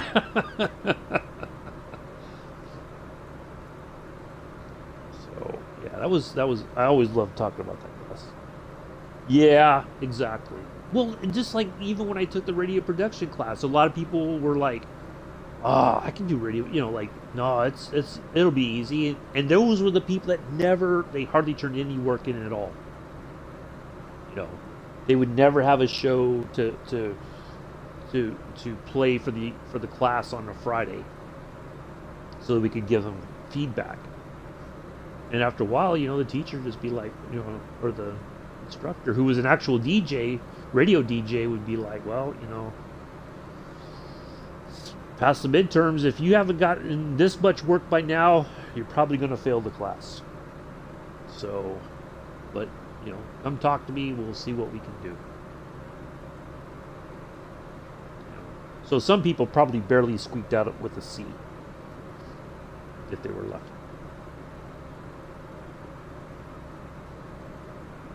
But, like I've said before, I wasn't expected to do well. I was not expected to succeed at all in that class. And I was probably one of the only. Yeah. Yep, exactly. That's exactly it. That's what I saw all the time at the community college, was that people, they'd show up and like, oh, I hated group projects. Oh my God. I begged and pleaded, like, can we not do a group thing? Can I just do my own thing? Because you get those people who are just gonna do nothing at all, and there's gonna be a couple people who are going to do all the work, and then everybody's gonna get a good grade, and it's just like, but you had some instructors that say, no, we know who did the work, we can tell, and who didn't do anything at all. So they would adjust it accordingly. But oh, I hated group stuff. Oh, it was the worst. I could not stand that, because it was always, yeah, I just never liked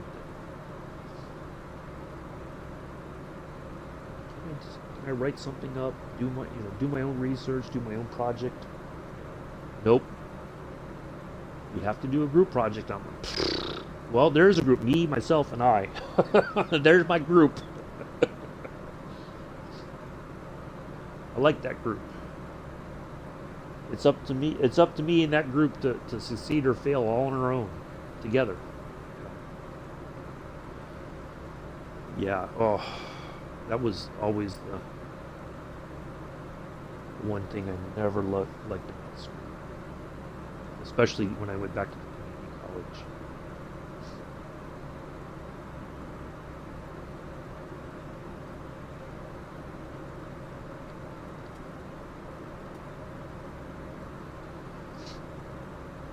Yeah, I think like in most any class, you have the people who want to learn. They're constantly asking questions. They're trying to find a way to improve themselves and learn more and grow more.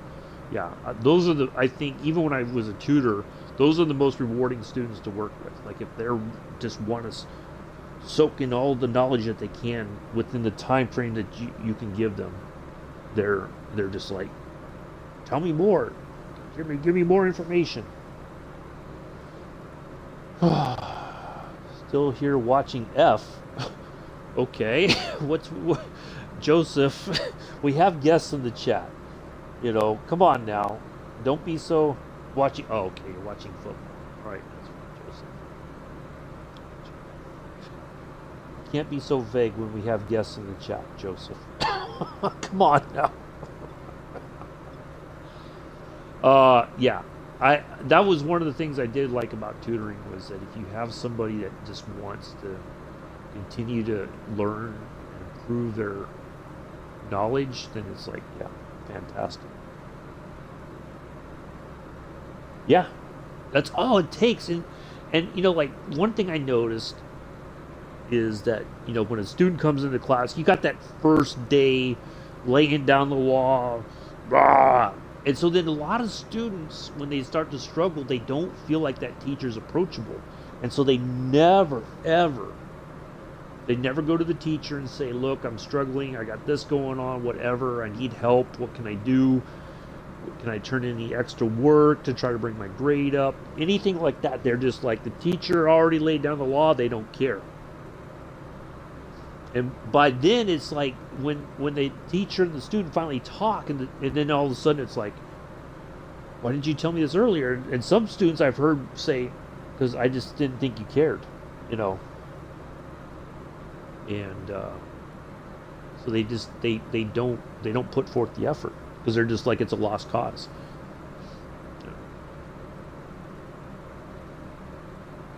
But yeah. But it's communication on both sides. But yeah, there's classes I struggle with, and I like I struggle with biology. I was taking a biology class, and I was like, oh, even though I had like some of the knowledge, it was just like the instructor. We talk about this stuff, and then when we take the test, it was like not what we covered really, or the way she would word the question.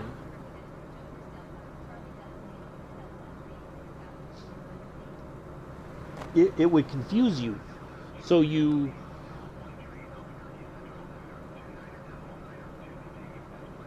pick the answer, or you mark the answer that you think is based on what she says in the question. You're like, okay, I read all this, and if I remember all the lectures and everything correctly, and I studied hard, this is the answer. And then she'd be like, 90% of you got this question wrong. I don't, like, everybody's like, what? What are you talking about? And then she would explain it, everybody's like, really? Yeah. She never, yeah, it was very confusing class. But, yeah, it was,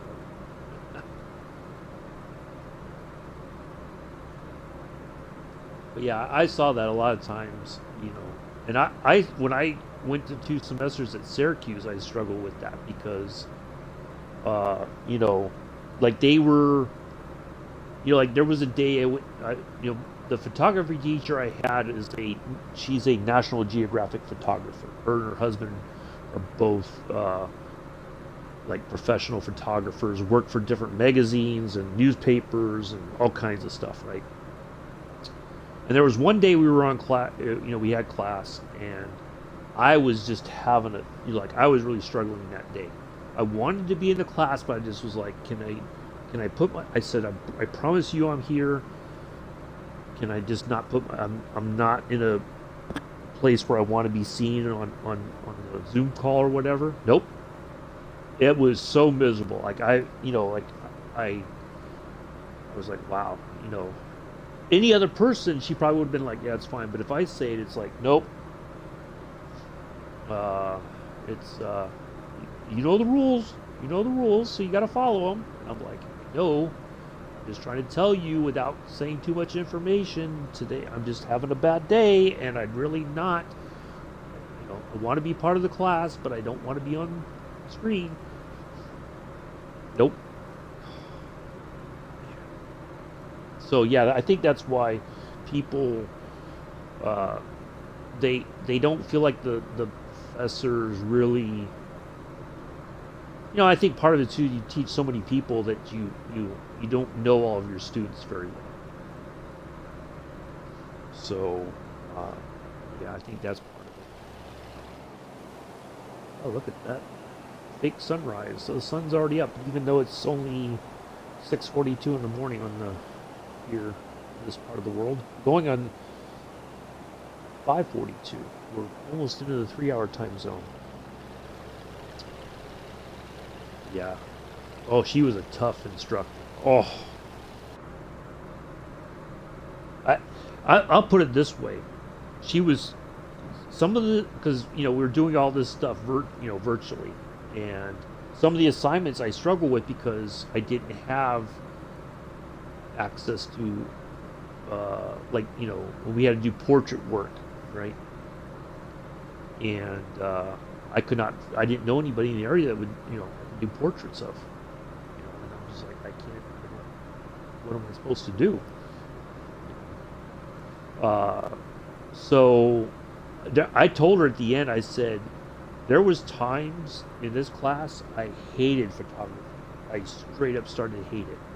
Because it was like I didn't have, if I had a little bit more creative freedom or whatever, I understand that, we got assignments, but if I do something what I think within the constraints of the assignment, is that the worst thing possible?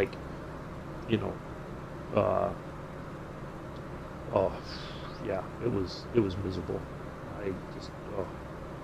But I told her that, she was like, wow, I never expected to hear something like that. I said, I'm just being honest. I started to hate photography.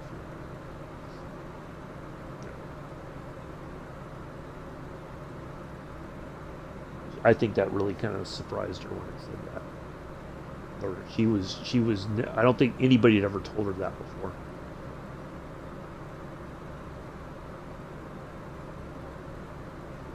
Yeah. But I think that's the struggle between the students and the instructors, is I think sometimes the students feel like the instructors just don't care. Even though I think they do. But it's like you find out the hard way that they do. It's almost like you got to hit rock bottom in the class. And then all of a sudden teacher's like, why didn't you come to me? And you're just like, because you didn't seem like you were very approachable.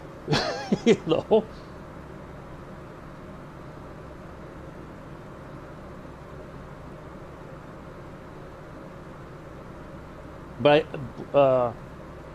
yeah, I gave a lot of my instructors feedback, but there was some that I was just like, I was bluntly honest, and I wasn't even sad to do so. Like, there was teachers I had that were just really probably some of the worst instructors I've ever encountered in my entire life.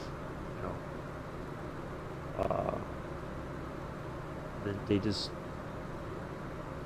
it's like they were just doing this just to, I don't know if they were doing it part-time just to make a little extra money or whatever, but you could tell the instructors who actually cared and wanted to give knowledge to the students, and then the instructors who were just like, I'm just going to read from a PowerPoint, and that's going to be it. You're just like, well, how's that an education? This is what I'm paying for? A PowerPoint presentation? Like, really? Like, I know it has its purpose, but come on now. Never had any discussions in class. Never, nothing. It was just like, I'm going to read you this stuff. That's that. But, those were terrible classes. But, yeah. But what I learned, too, is, like, after all the young kids would walk out the door, the instructor and I would start talking, and they're like, and so then I developed a rapport with some of them, and which was harder when I did the 2 semesters online at Syracuse. It was like you could not develop a rapport with them. They were very walled off. You couldn't get a sense of them sometimes. And it didn't matter to them. They were just like, so, it's not my problem.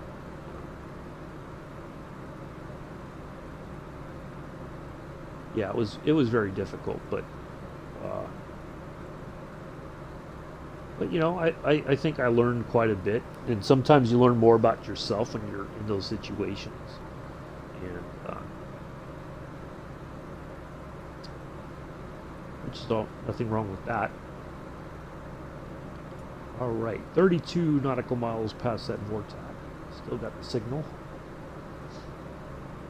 But yeah, some instructors, I can talk to them.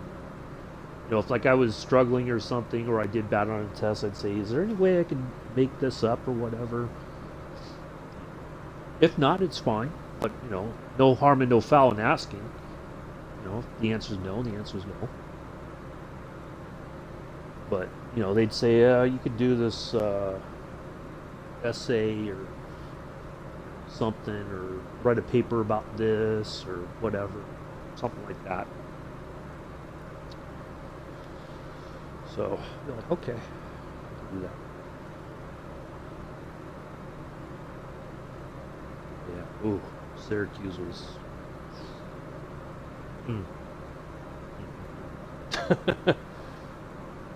Well, and that's, even when it's one of the things, well, to see, what I noticed too is, everybody will say they're trying hard. In their mind, they'll say, I'm trying really hard. Each professor, whatever. But I'm struggling. Maybe I'm missing some of the concepts or whatever. I don't know what else to do. But there's people who will tell themselves that they're trying hard. Yeah, exactly. And you could tell some people, they kind of played the system, and other students were like, they had genuine problems and they worked around those problems and still succeeded in the class. It's one of those weird paradigms where, but there are people who are like the people who generally struggle, but they work through it. They don't complain. They turn to work in all the time and all that. Whereas somebody is turning, like I always joke around, hey, good morning, Planet Neutral. They talk about the, what was it called?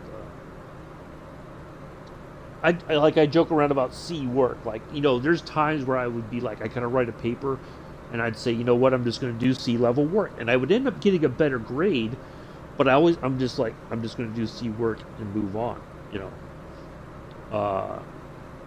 But there's people who I don't even think they shoot for a C. And that was one student who had done no work. Yep, she's still in the class. Some people, but see, that's the thing, is they'll do it because for some of them, I think it affects their student loan stuff or whatever, or their like their I don't know if it's student loans or whatever they might use to help pay for school. If they get it, like they'll try to find a way to at least get financial aid. That's it. They'll try to find a way to at least get a C at the end somehow, some way. but if they can. But yeah, there was a lot of people who were just like, nope, I'm gonna do this, and then after a while, the instructor's like, look, it's gonna affect your financial aid if you don't do this, and you know. Hello, Goosey's Mega Fan, Gooseyest Mega Fan. Welcome to the stream. I'm your host and pilot, Uncle B. We are in the Junkers 52 3M. The Spider 70s. Oh, little Spider 70. All right, Scruffy. Nice chatting with you as always. Yeah, we are in the retrofit model, which has a little bit more navigation equipment than the original. There's an actual Junkers 52 that is very similar to this that does flying. Hello, Spider Steve. Yeah, I saw you. I guess that's you down there, Spider Steve. Junkers 52. So we got somebody flying along here on the. We're about. Yeah. We are 40 nautical miles past our lone vortex, so we got about 60, almost 59 nautical miles to our nav point, and we'll get on the ground there, call it a day. So, yep, Mondays and Wednesdays we fly in the Junkers 52. We're doing a tour across America for those of you who are new to the channel. And Thursdays, I usually do a flight along Route 66, although I don't follow, I'm on the, well, I didn't even check. Let me make sure I'm on that, yep, Southeast Asia. And, well, I gotta do alert command like you have. Rough. Gotta come up with something funny. And then this is the route. We are just past GBN, about 40 nautical miles past GBN, heading to Wover, W-V-E-R. So if you want to join in the air, just join me in the air. You're more than welcome to. If you're on a different, if you want to fly a different plane than this, you're more than welcome to. It's all good.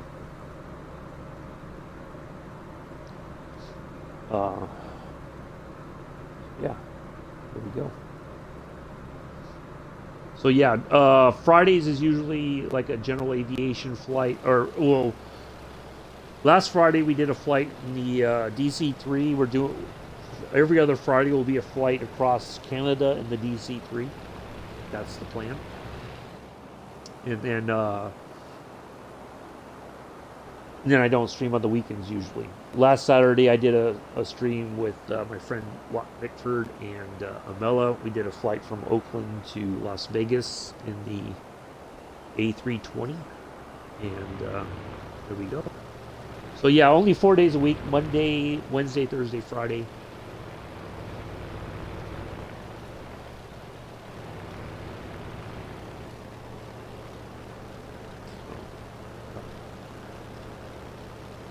That's what we do.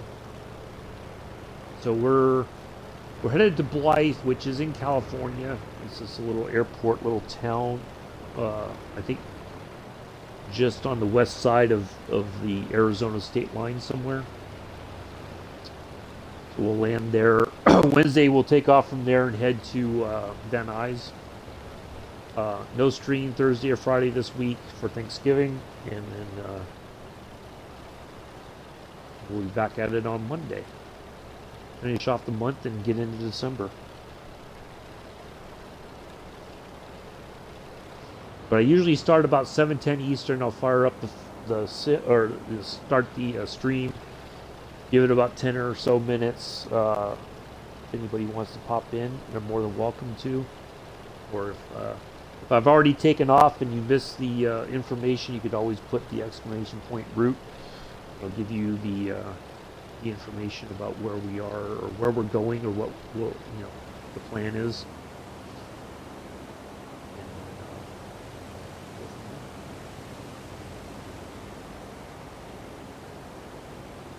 Uh, so I think. Hold on a second. Let me see if I can't figure out what's the closest.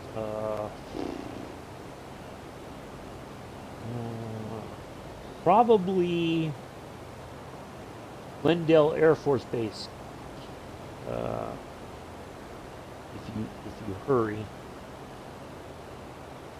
that's the closest I think from where we are right now. Because we're almost halfway to. Yeah, we're almost at 50 nautical miles on a 100 nautical mile leg um, to the RNAV point for our approach into Blythe. But yeah, that's. I don't think that's too far behind us. So if you're in something a little bit quicker, you might be able to catch up. Or if you just find me in the air uh, and join me in the air, it's probably easier to do that if you can. I'm not sure how that works, but however, Spider Steve did it.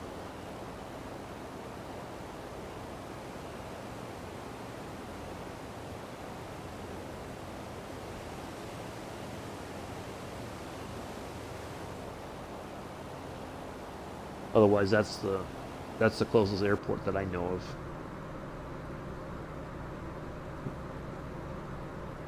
Other way, other way, other way. Beetle back to the.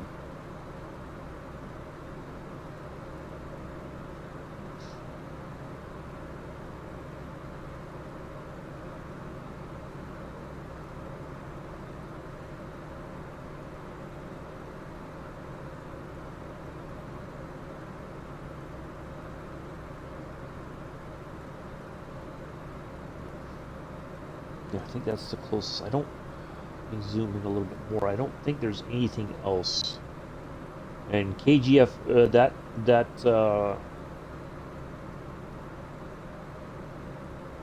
that's not far. That's just below our lone vortex passed through. Not seeing anything that.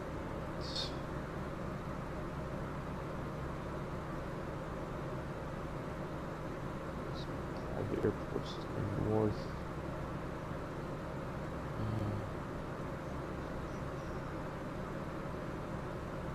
Might be able to get. Yeah, there's not a lot in this area, to be honest. Oop, uh oh. Unfortunate.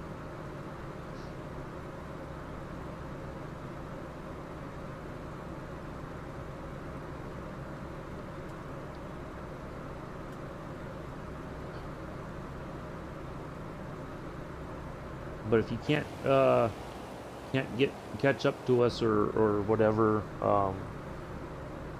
Lucius mega fan.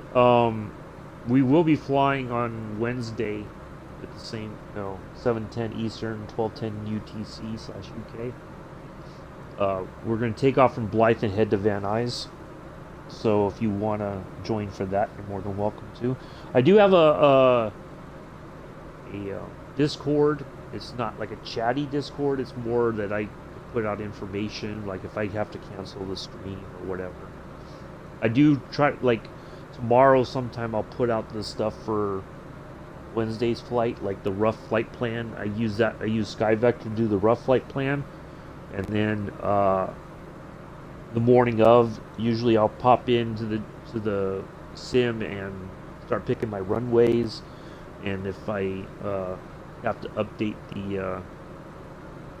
the route, then the final route will be in the estimation point route. So I'll pick I'll try to pick an approach if possible that makes it a little bit easier for us whenever we're able to.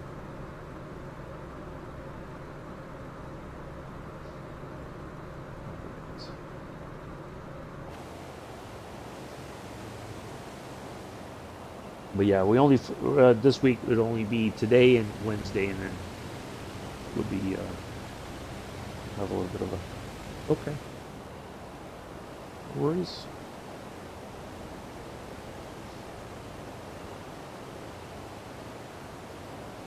Is that you, Alien 80R?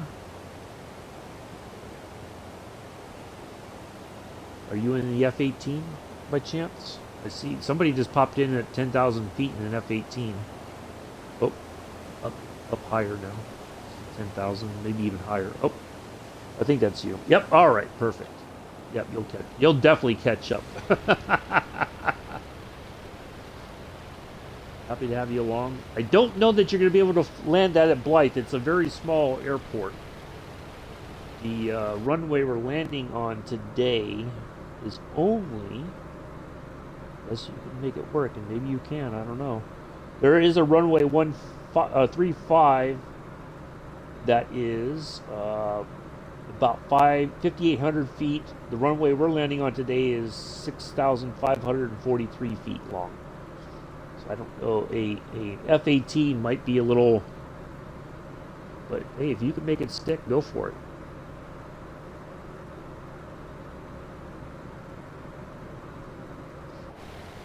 Happy to have you along.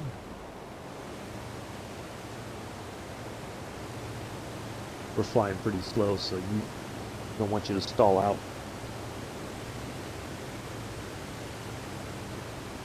Well, let's get a group photo here while we can. And now on these photos, I do post these to the Discord on the flight pictures of the day. So if you want a copy there, you're more than welcome to download it for yourself. Where did you go? Oh, there he is. Obviously, that's not an F-18, but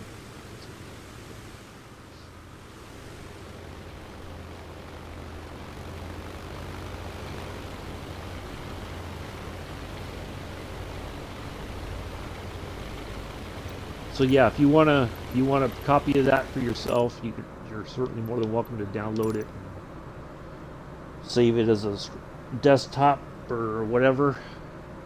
I try to.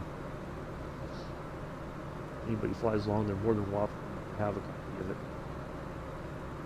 Or if you like any of my stuff, on there, more than welcome to grab one. You're like, ooh, I have this laptop or computer back. Do you think so? More than welcome.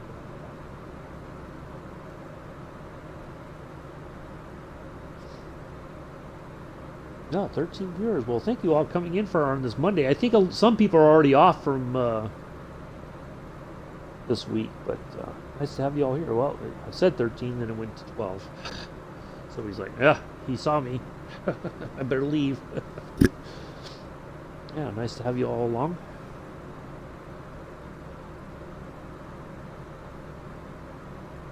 So let's see where we are now. 60 nautical miles past that vortex.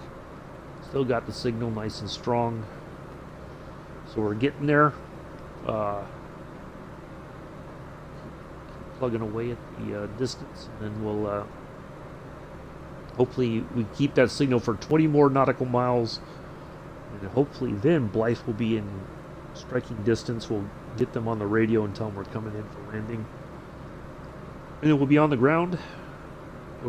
So as always, we're going to come in nice and flat on our approach. Get over the edge of the runway there and try to bleed off the speed. Get it on the ground. Bring the plane to a stop. Park it somewhere and shut it down. We'll be done for the day. So hopefully you've all enjoyed today's flight.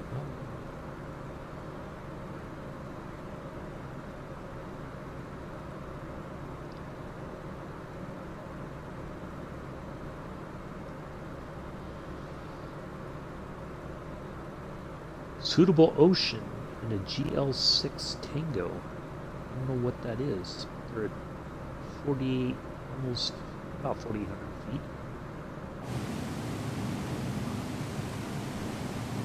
Oh, look at that. Now it looks like you're in an airliner. Before it looked like you were in a little Piper Cub or something. Now it looks like you're in a 747. That's pretty cool. Oh, let's get a shot of that right there. That doesn't get...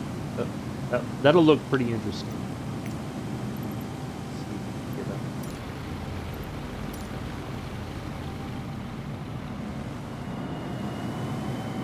Oh, there we go. Right there. Everybody say, Addies, Addies. There we go. Pretty cool. But yeah, it's funny that you're in an F-18, but it shows a 747. I think, yeah, that's a 747. Yeah, there we go.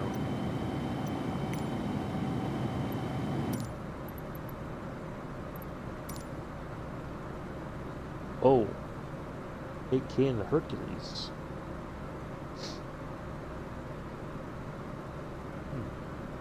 Oops.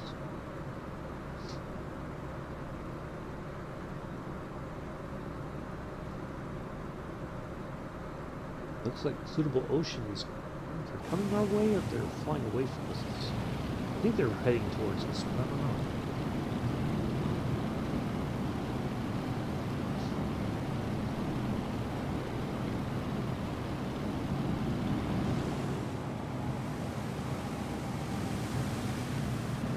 I don't know how you're maintaining about that slow of knots. You must have all your flaps down and got the nose up trying to keep it from stalling or something. Very good.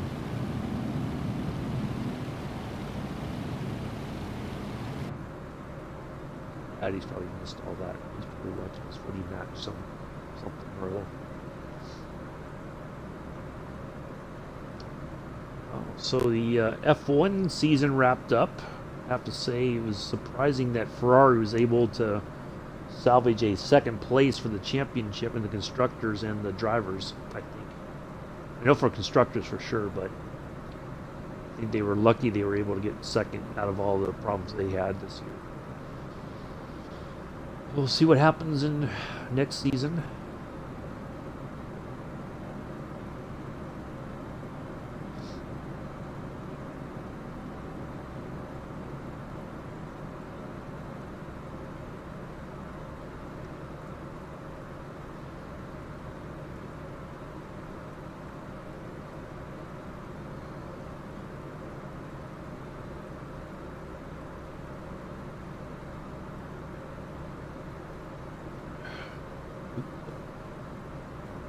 Track here.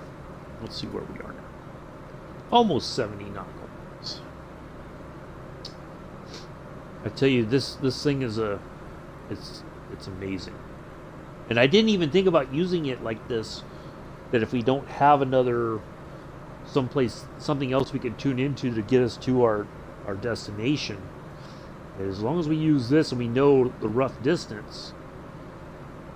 Once we reach a certain point, then we know roughly how much longer we've got left to go on the flight.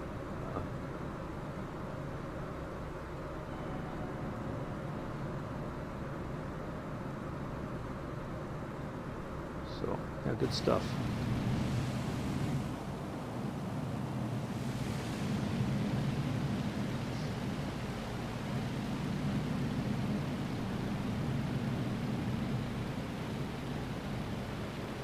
The ocean seems like they are going in for landing somewhere. Sending into something. I don't know what though. Oops. Trap.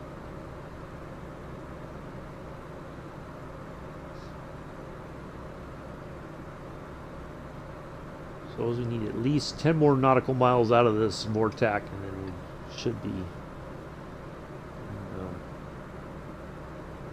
Pull up Blythe. Like I said, I don't think it's towered, so it's going to be one of those. We're going to contact traffic, and then we're going to bring it all the way. Or just bring it all the day.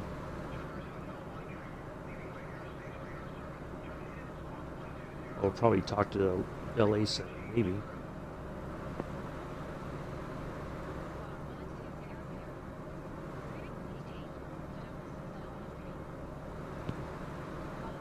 Yep.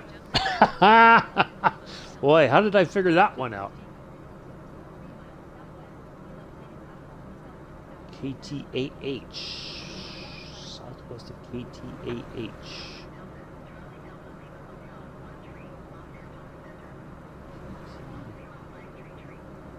KTAH.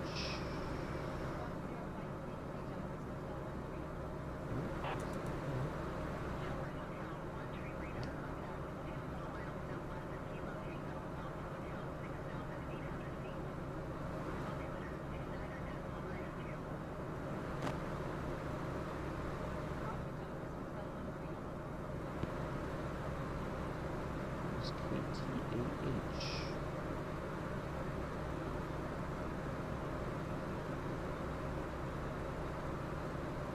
I don't see it on the list. That's definitely not it. Huh. Something's nearby that I cannot figure out what it is.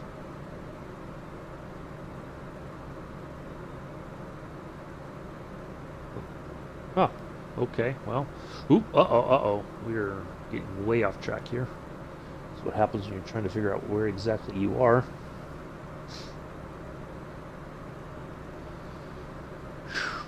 Still got the needle, so that's good. Let's see where we're at now. 73, almost 74.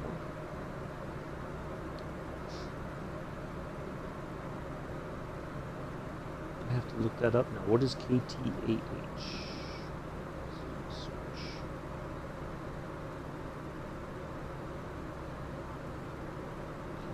KTAH is... Oh, it says no results found. Huh. Okay. That doesn't make any sense. KTAH.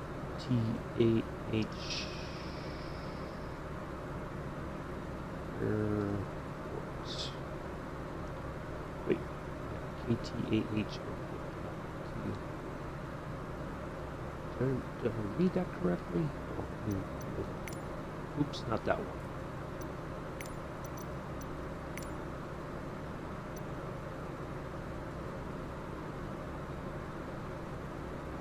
KTAH.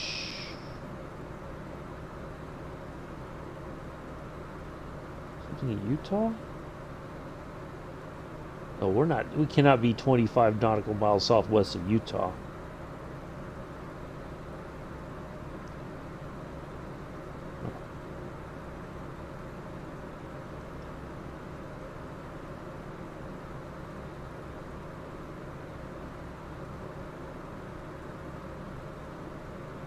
I don't think it's an airport that's open anymore. Oh, you know what? I wonder if that's the one that I saw. That might... Wait, no, it said southwest. Yeah. So the airport should be to our... Oh boy, I'm really tracking. Would be up to our starboard side. But I don't see anything that would suggest what the airport is.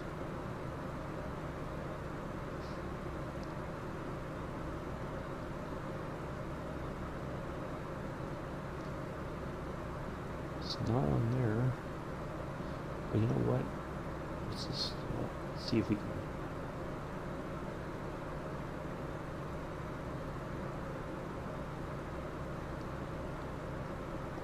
Oops, not that. Not there. KTAH.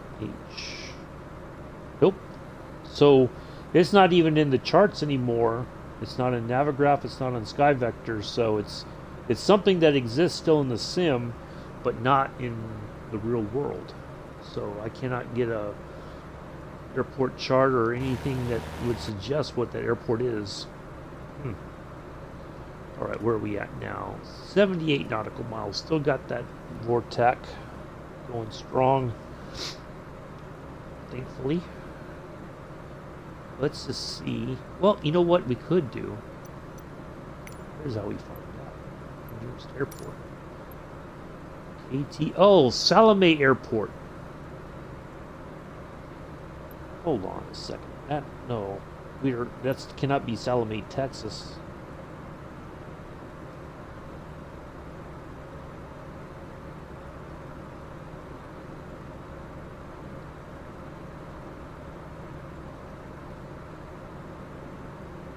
Salome, Arizona Airport.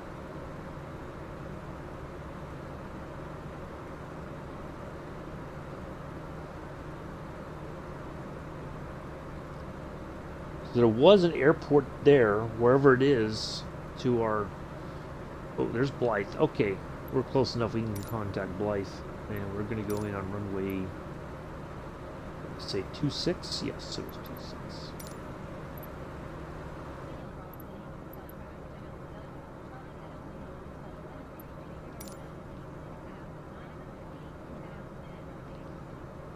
think we can start dropping some altitude.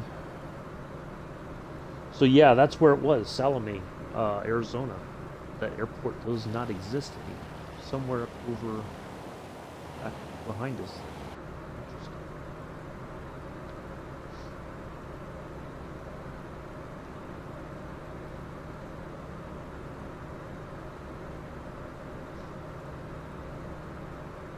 It's interesting that it's closed. I don't know how long it's been closed, but it's still open in the sim. But you cannot find any, like,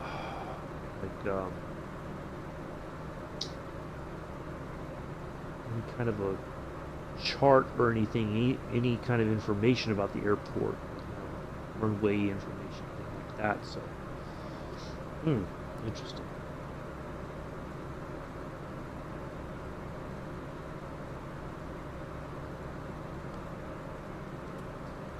All right, so we're past 80 nautical miles. Let me plug my information back in. KELH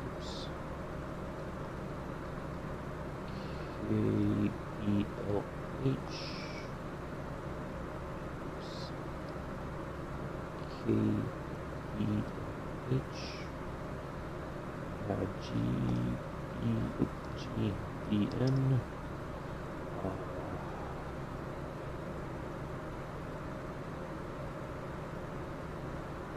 over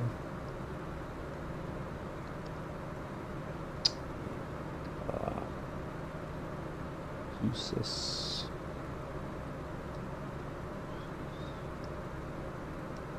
And is it on? Yes.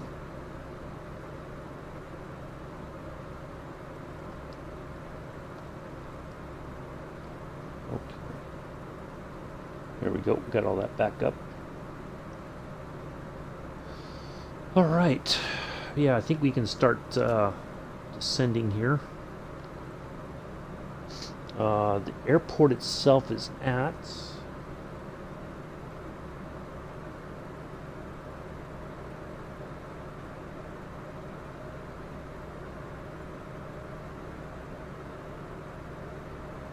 let's see elevation. Okay, 257 is our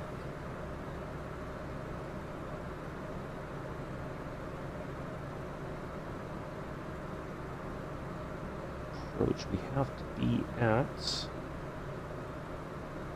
RNAV 26. Once we get to Wyver, we have to be at 3,600 feet. Okay. Yeah, I am flying slower than I normally do. I don't know why.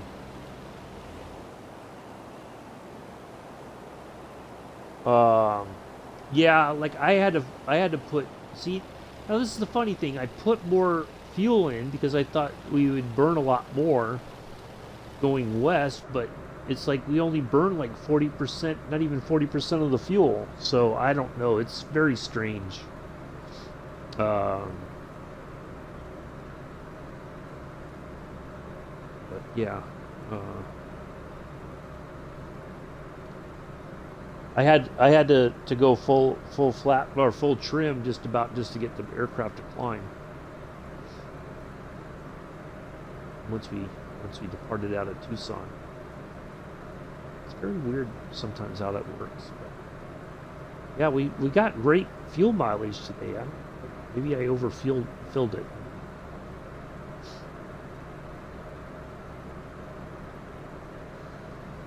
I always go in the system or in the menu and decrease to like 40%. I know that'll definitely change the matter of fact, let's just see what happens. Let's do that because we can. We have the technology. Let's go down to 40%. So I know that'll get us there. Let's go 45 just to be safe. There we go. Yeah, see now it wants to climb again because we're lighter now. We should fly faster, but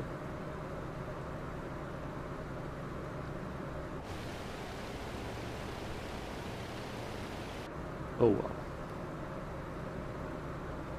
Yeah, see, like I never know. Like sometimes I don't put enough fuel in. It's like I'm not going to get there. And other times it's like I overfill it. You never find the sweet spot. Either I overestimate or underestimate.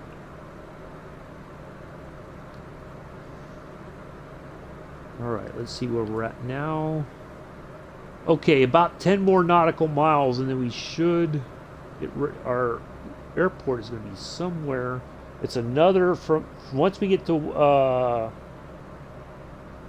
Woover, which is our first RNAV point. It is.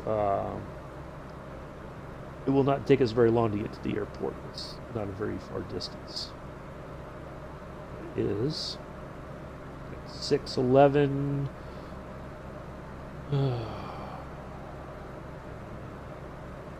Probably, yeah. So about 12 nautical miles total left on the once we make that turn.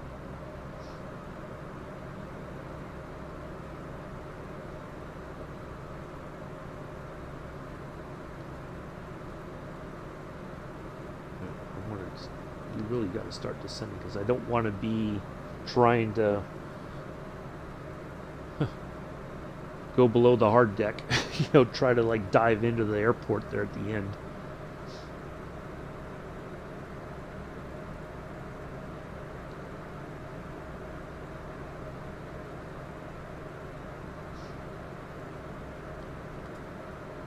All right, 90, almost 93 nautical miles. So this has really worked out well, I think, just helping us get to this point where now it's just going to be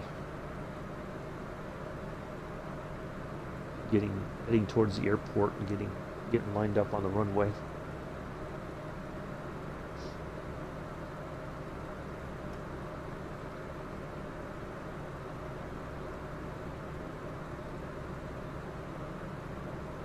I hope this is one of the planes I hope they go in and update. They did talk about that a little bit, the aircraft and avionics update that's coming next year. No, I'm just on a few clouds, Spider Steve. I only fly live weather, like if I'm flying in an airliner, I do it just for the challenge of it, because it's we're doing real IFR flying. But generally, either I fly with just a few clouds. I have that preset, and or clear weather. So.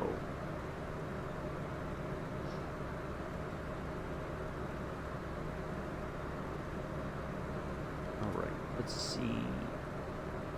Almost 95. Really gotta.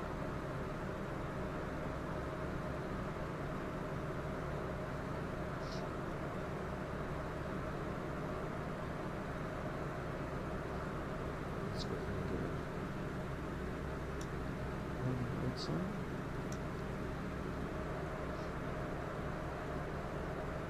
Yeah, usually if I fly in that's the only time. I used to not do that, but I realize that that's not very realistic.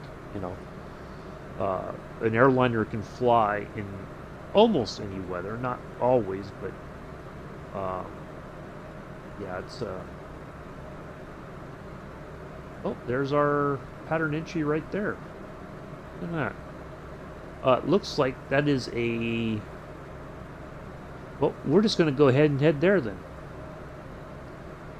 All right, let's go ahead and get some flaps down. It looks like a left leg downwind left of the runway. We'll make our way over there. Get up. We'll utilize that. Normally we would just go straight in, but I don't really know this airport, and I want to have a little bit extra time getting the plane set up appropriately.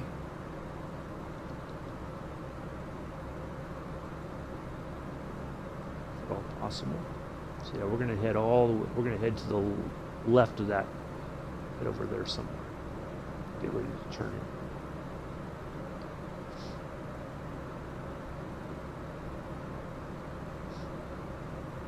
Now the joys of a non-towered. I think you could almost do pretty much what you want if we wanted to go straight in, we could, but we utilize the guidelines today.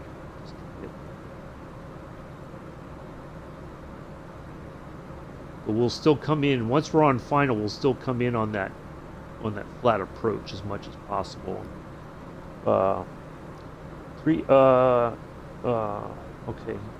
Lucy's. There are 3 airports here close together. Are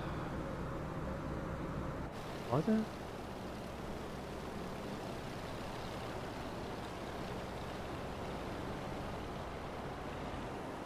Some of them might be private airports, I think. That'd be my guess.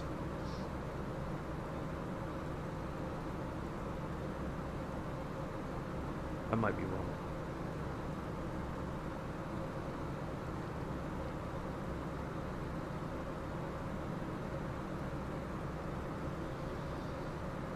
But that's the good thing about having this is we know we're going to the correct one. Because I've done that before where I'm like, oh, I think this is it. And then it's like I look at the airport layout and I look at the chart and it's like, nope, that's not it. It's a good thing about SkyVector and Navigraph.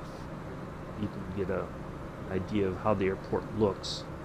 Although sometimes what it looks like in the sim and what it looks like in the charts do not always line up. They don't always jive. So either there's been construction of some kind and either there's a new runway or a runway has been taken out of use. So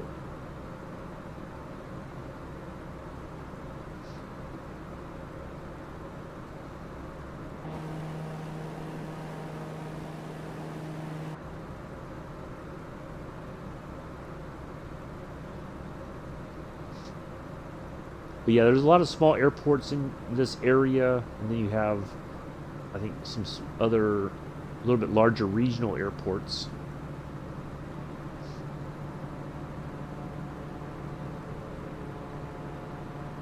Well, I tried the PC-12 over the weekend as well. That plane is still, ugh. There was an update, I think, that came out Thursday, and I was like, oh, maybe it's better now. Nope. Nope.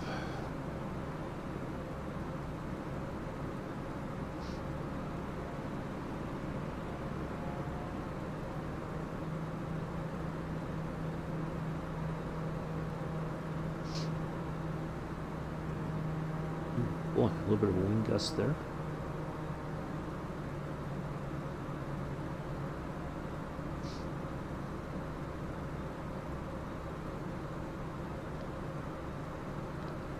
And we're starting to climb again. I want to climb. I want to descend further. So yeah, we might kind of just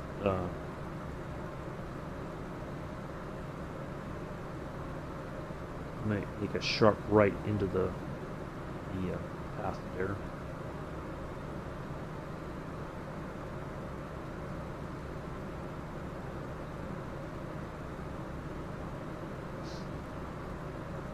Oh, we'll wrap things up here pretty soon. Once we're on the ground. This thing parked. We appreciate everybody coming in and hanging out. Had a nice crowd today. Stuff.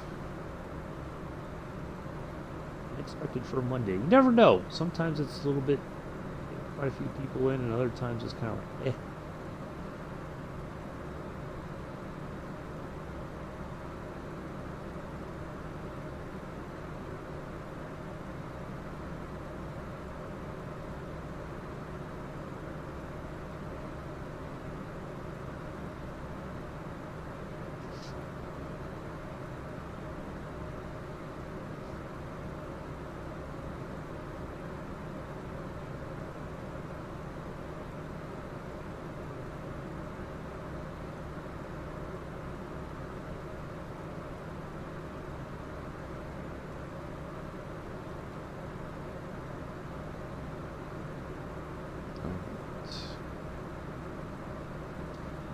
feels like, see, it's weird because earlier it was like I was struggling to get it to climb. Now it doesn't want to. It doesn't want to descend. It's like I have to keep coaxing it to descend.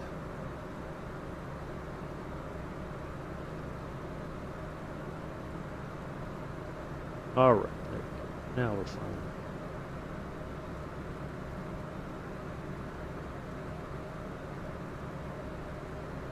All right, we'll get ready to churn here in a moment. Yeah, nice rubber duck. Glad to have you along. Appreciate it.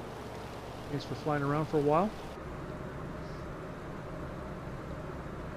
Yep, we'll be back Wednesday in the Junkers 52. We're going to take off from this airport and head to Van Nuys, California. So we're going to be heading over that away, basically. We're on the ground at Van Nuys. So only 2 streams this week, today and Wednesday.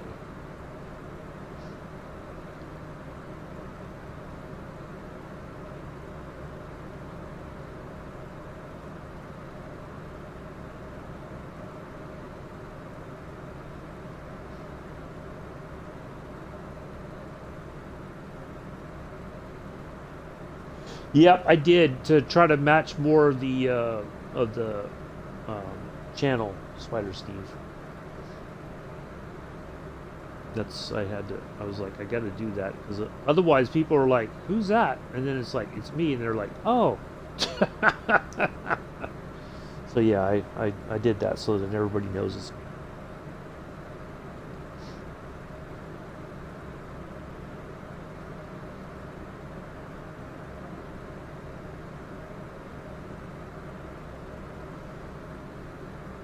Almost ready to check.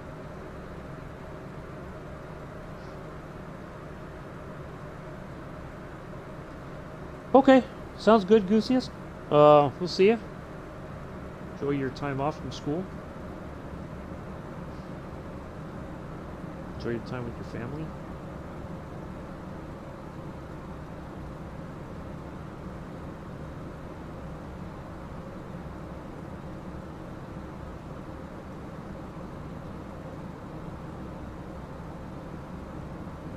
You're more than welcome to fly. If you see me on or I'm streaming and you want to join in, you don't have to ask. Just find me on the server, and you're more than welcome to come in and hang out if you're able to.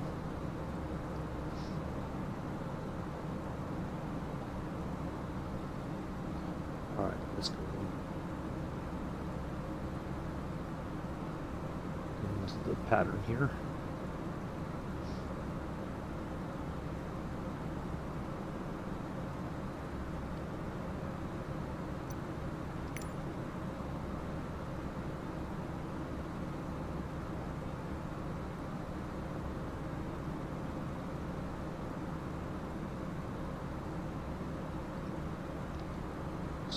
A lot of altitude to lose. Not a lot, just I need to lose more so I feel comfortable about our flat approach. Alright, let me focus on landing, folks. I'll be back in the chat once we're on the ground.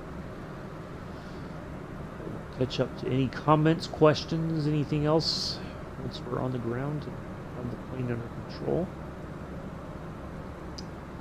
I do believe my #1 mod, Mick, is here. Have any questions that he might be able to answer, he would be happy to do so.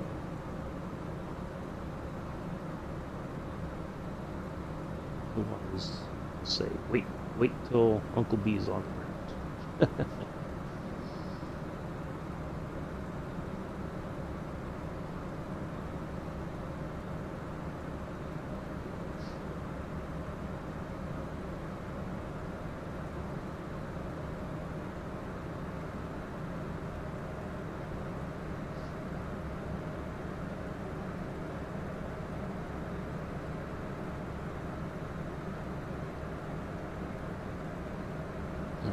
Go. A bit more flat down. Oh, that's all the way down. That's all right. Let's go back. Just from there, we'll go downwind leg.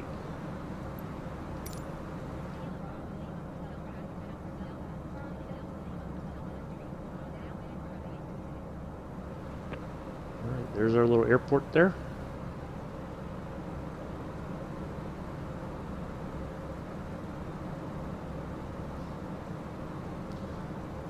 Oh, I only use the Xbox controller. I wish I had a throttle and yoke and all that. When I get a PC, that's all stuff I will definitely get because, as I was saying earlier in the stream, I want to be able to. Basically, I'm gonna have to learn how to fly all over again because I probably developed some bad habits with the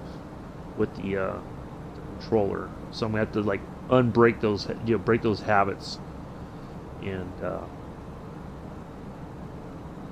try to do it better. So, because I know it'll be a different feel with the yoke and all that. So, but it took it's hard though to land manually because try the stick. It's easy to overcorrect. Hello, Dale Pix Photography. Nice to see you in the chat. I'm trying not to look. I can't. I see the little. No, I do. It's just that I don't have the ability to hook up a throttle and yoke and all that right now. I don't have the space to like mount it on something. But yeah, it's difficult because my left thumb will, if I really have to fly it manually a lot, my left thumb will really get worn out. It's like my thumb goes, oh, and you're on the PC. Ooh. I know some people who do that though, and they're quite happy with it that way. Because I know that like the throttles and the yokes and all that kind of stuff is still pretty expensive. Although you could probably find them on sale for Black, they call it Black Friday, for all the shopping that gets done after Thanksgiving usually. But you could probably find a pretty good deal. Yeah.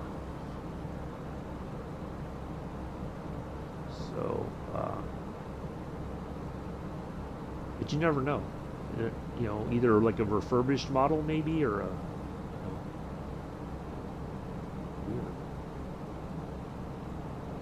way outside the lines.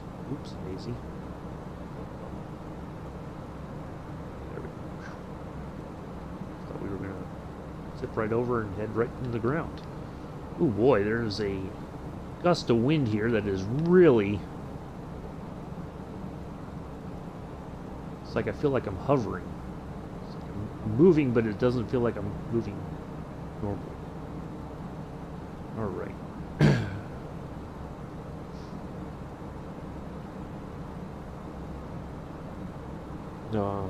Yeah. Yeah. See, like I have a keyboard and mouse too, just to help out with some stuff. But even my mouse works sometimes, and then it's like I gotta unplug it and plug it back in, and then it works. So I don't know what's going on. Let's get the last bit down. All right, we gotta really flatten out here.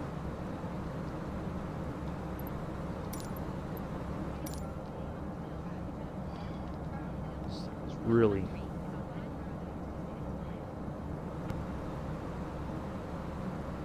Alright, there we go. Alright, let's do this. Alright, now let me concentrate, folks. I'll get back to the chat here in just a moment.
Ooh, little bump coming up. Little bump coming up. Here it comes. Ooh. Oh, that was a little bit bumpier than I thought. All right. On behalf of myself and the entire flight crew, we'd like to welcome you to Blythe. Local time is 6:41 in the morning. It's not this sunny out right now, I can assure you. We understand, appreciate that it's the week of Thanksgiving and lots of people have lots of time and whatnot. I'm going to go up here and turn around and go right over there and park. I missed that one. Kind of roll down here and give Spider Steve some room. We'll be back Wednesday, 7:10 Eastern, 12:10 UTC UK in the Junkers 52. We're going to depart from here. Not this particular runway, but we're going to depart from Blythe and head over to Van Nuys. Over, well, heading west, it's going to be somewhere over that way. So hopefully some nice scenery for the flight. And that'll be it for the week. Do appreciate everybody coming in and hanging out. Spider Steve, thank you for flying, and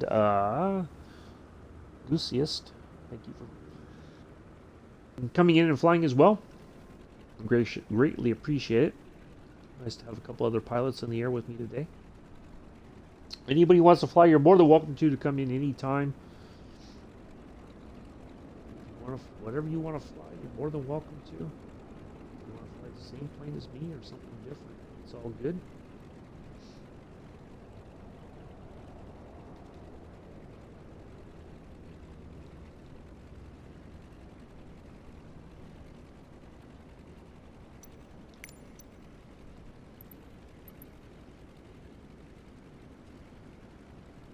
Go.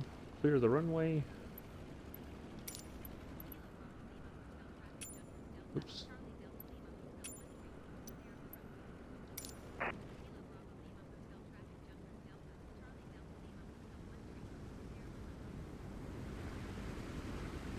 That was weird.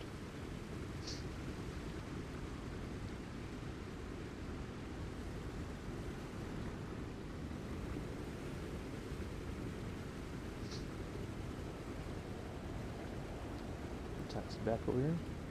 Alright, Goosiest, thanks for stopping by and hanging out. Thanks for flying with us today. Appreciate it. Have a good rest of your day. Catch you sometime down the road in the air. Might have to make, only had half a cup. I think I'm going to have to make another cup of coffee.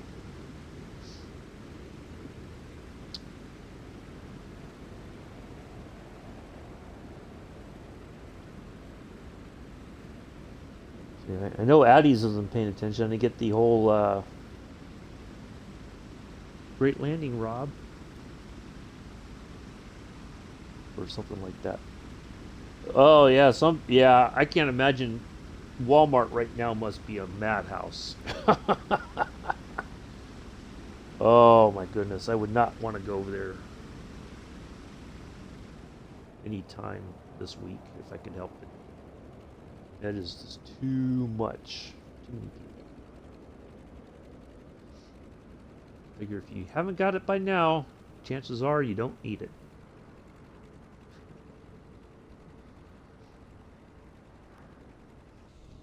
I think Joseph's knee deep in his football.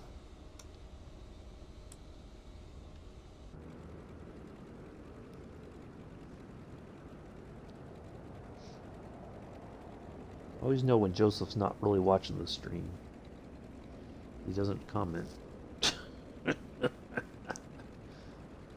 It's all good, Joseph. Enjoy your footy. It's fine.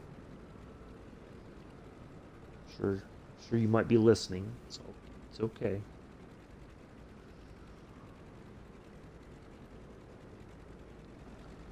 This is a pretty... Well, it looks like there might be some buildings there that just never got made properly.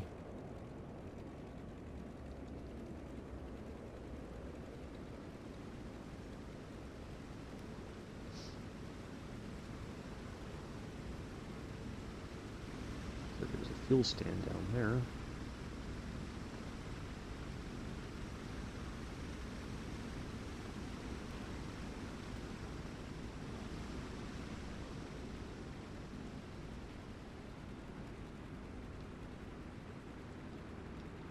Alright, let's park it right there.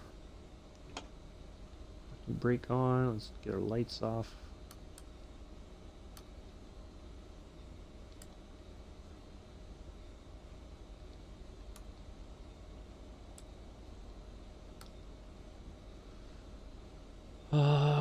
Let's go ahead and shut down the engines. Oops.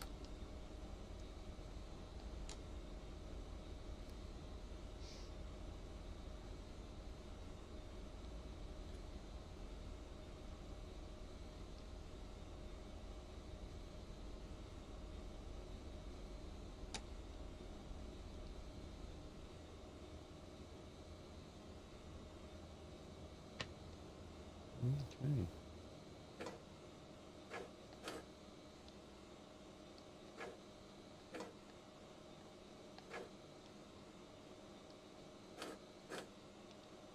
All right, there we are. Let's go ahead and there's battery 1, battery 2. Wait, what did I miss? Normally it stops on its own as soon as I turn off the batteries. Well, that's kind of odd. Huh.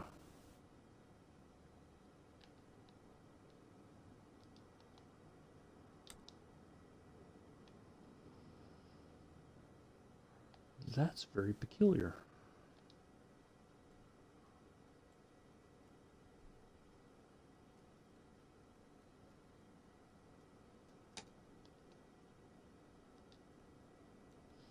Huh. Normally as soon as we hit the battery buttons, it normally shuts down. I don't know why it didn't.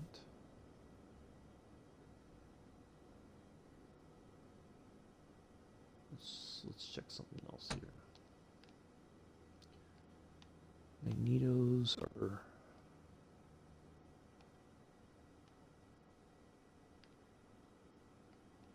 should be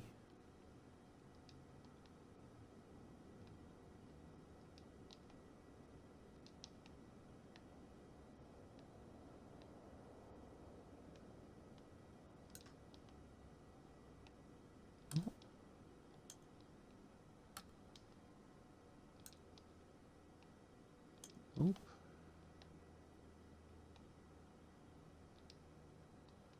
All the magnetos are off. Huh, that's interesting.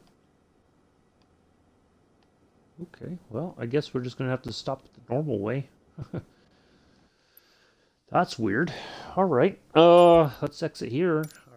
Let's get our hours in, because we did a nice normal shutdown. Like, I think we parked pretty well. I don't know why it didn't end the flight there. Let's go to the logbook and see what we got here. There we are. Let me do my lovely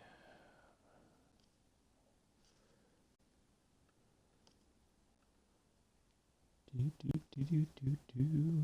didn't do it along the way. I was too busy jaw jacking. Kind of get things set up. Let me get the aircraft here.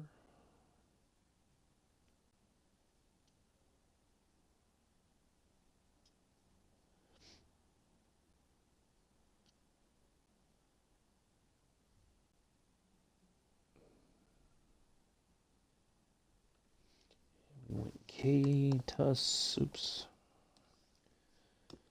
K-Tus at 12:19 and KBLH at 14:35. Submit. All right. Well, there we are. All right, folks. That will be it for today. I do greatly appreciate everybody coming in and hanging out. Thank you again, Spider Steve and Goosiest for the flying with me today. Greatly enjoyed having you along. Yeah, you're welcome, Spider Steve. Anytime. If you see me on, of course, jump in. It's no problem at all.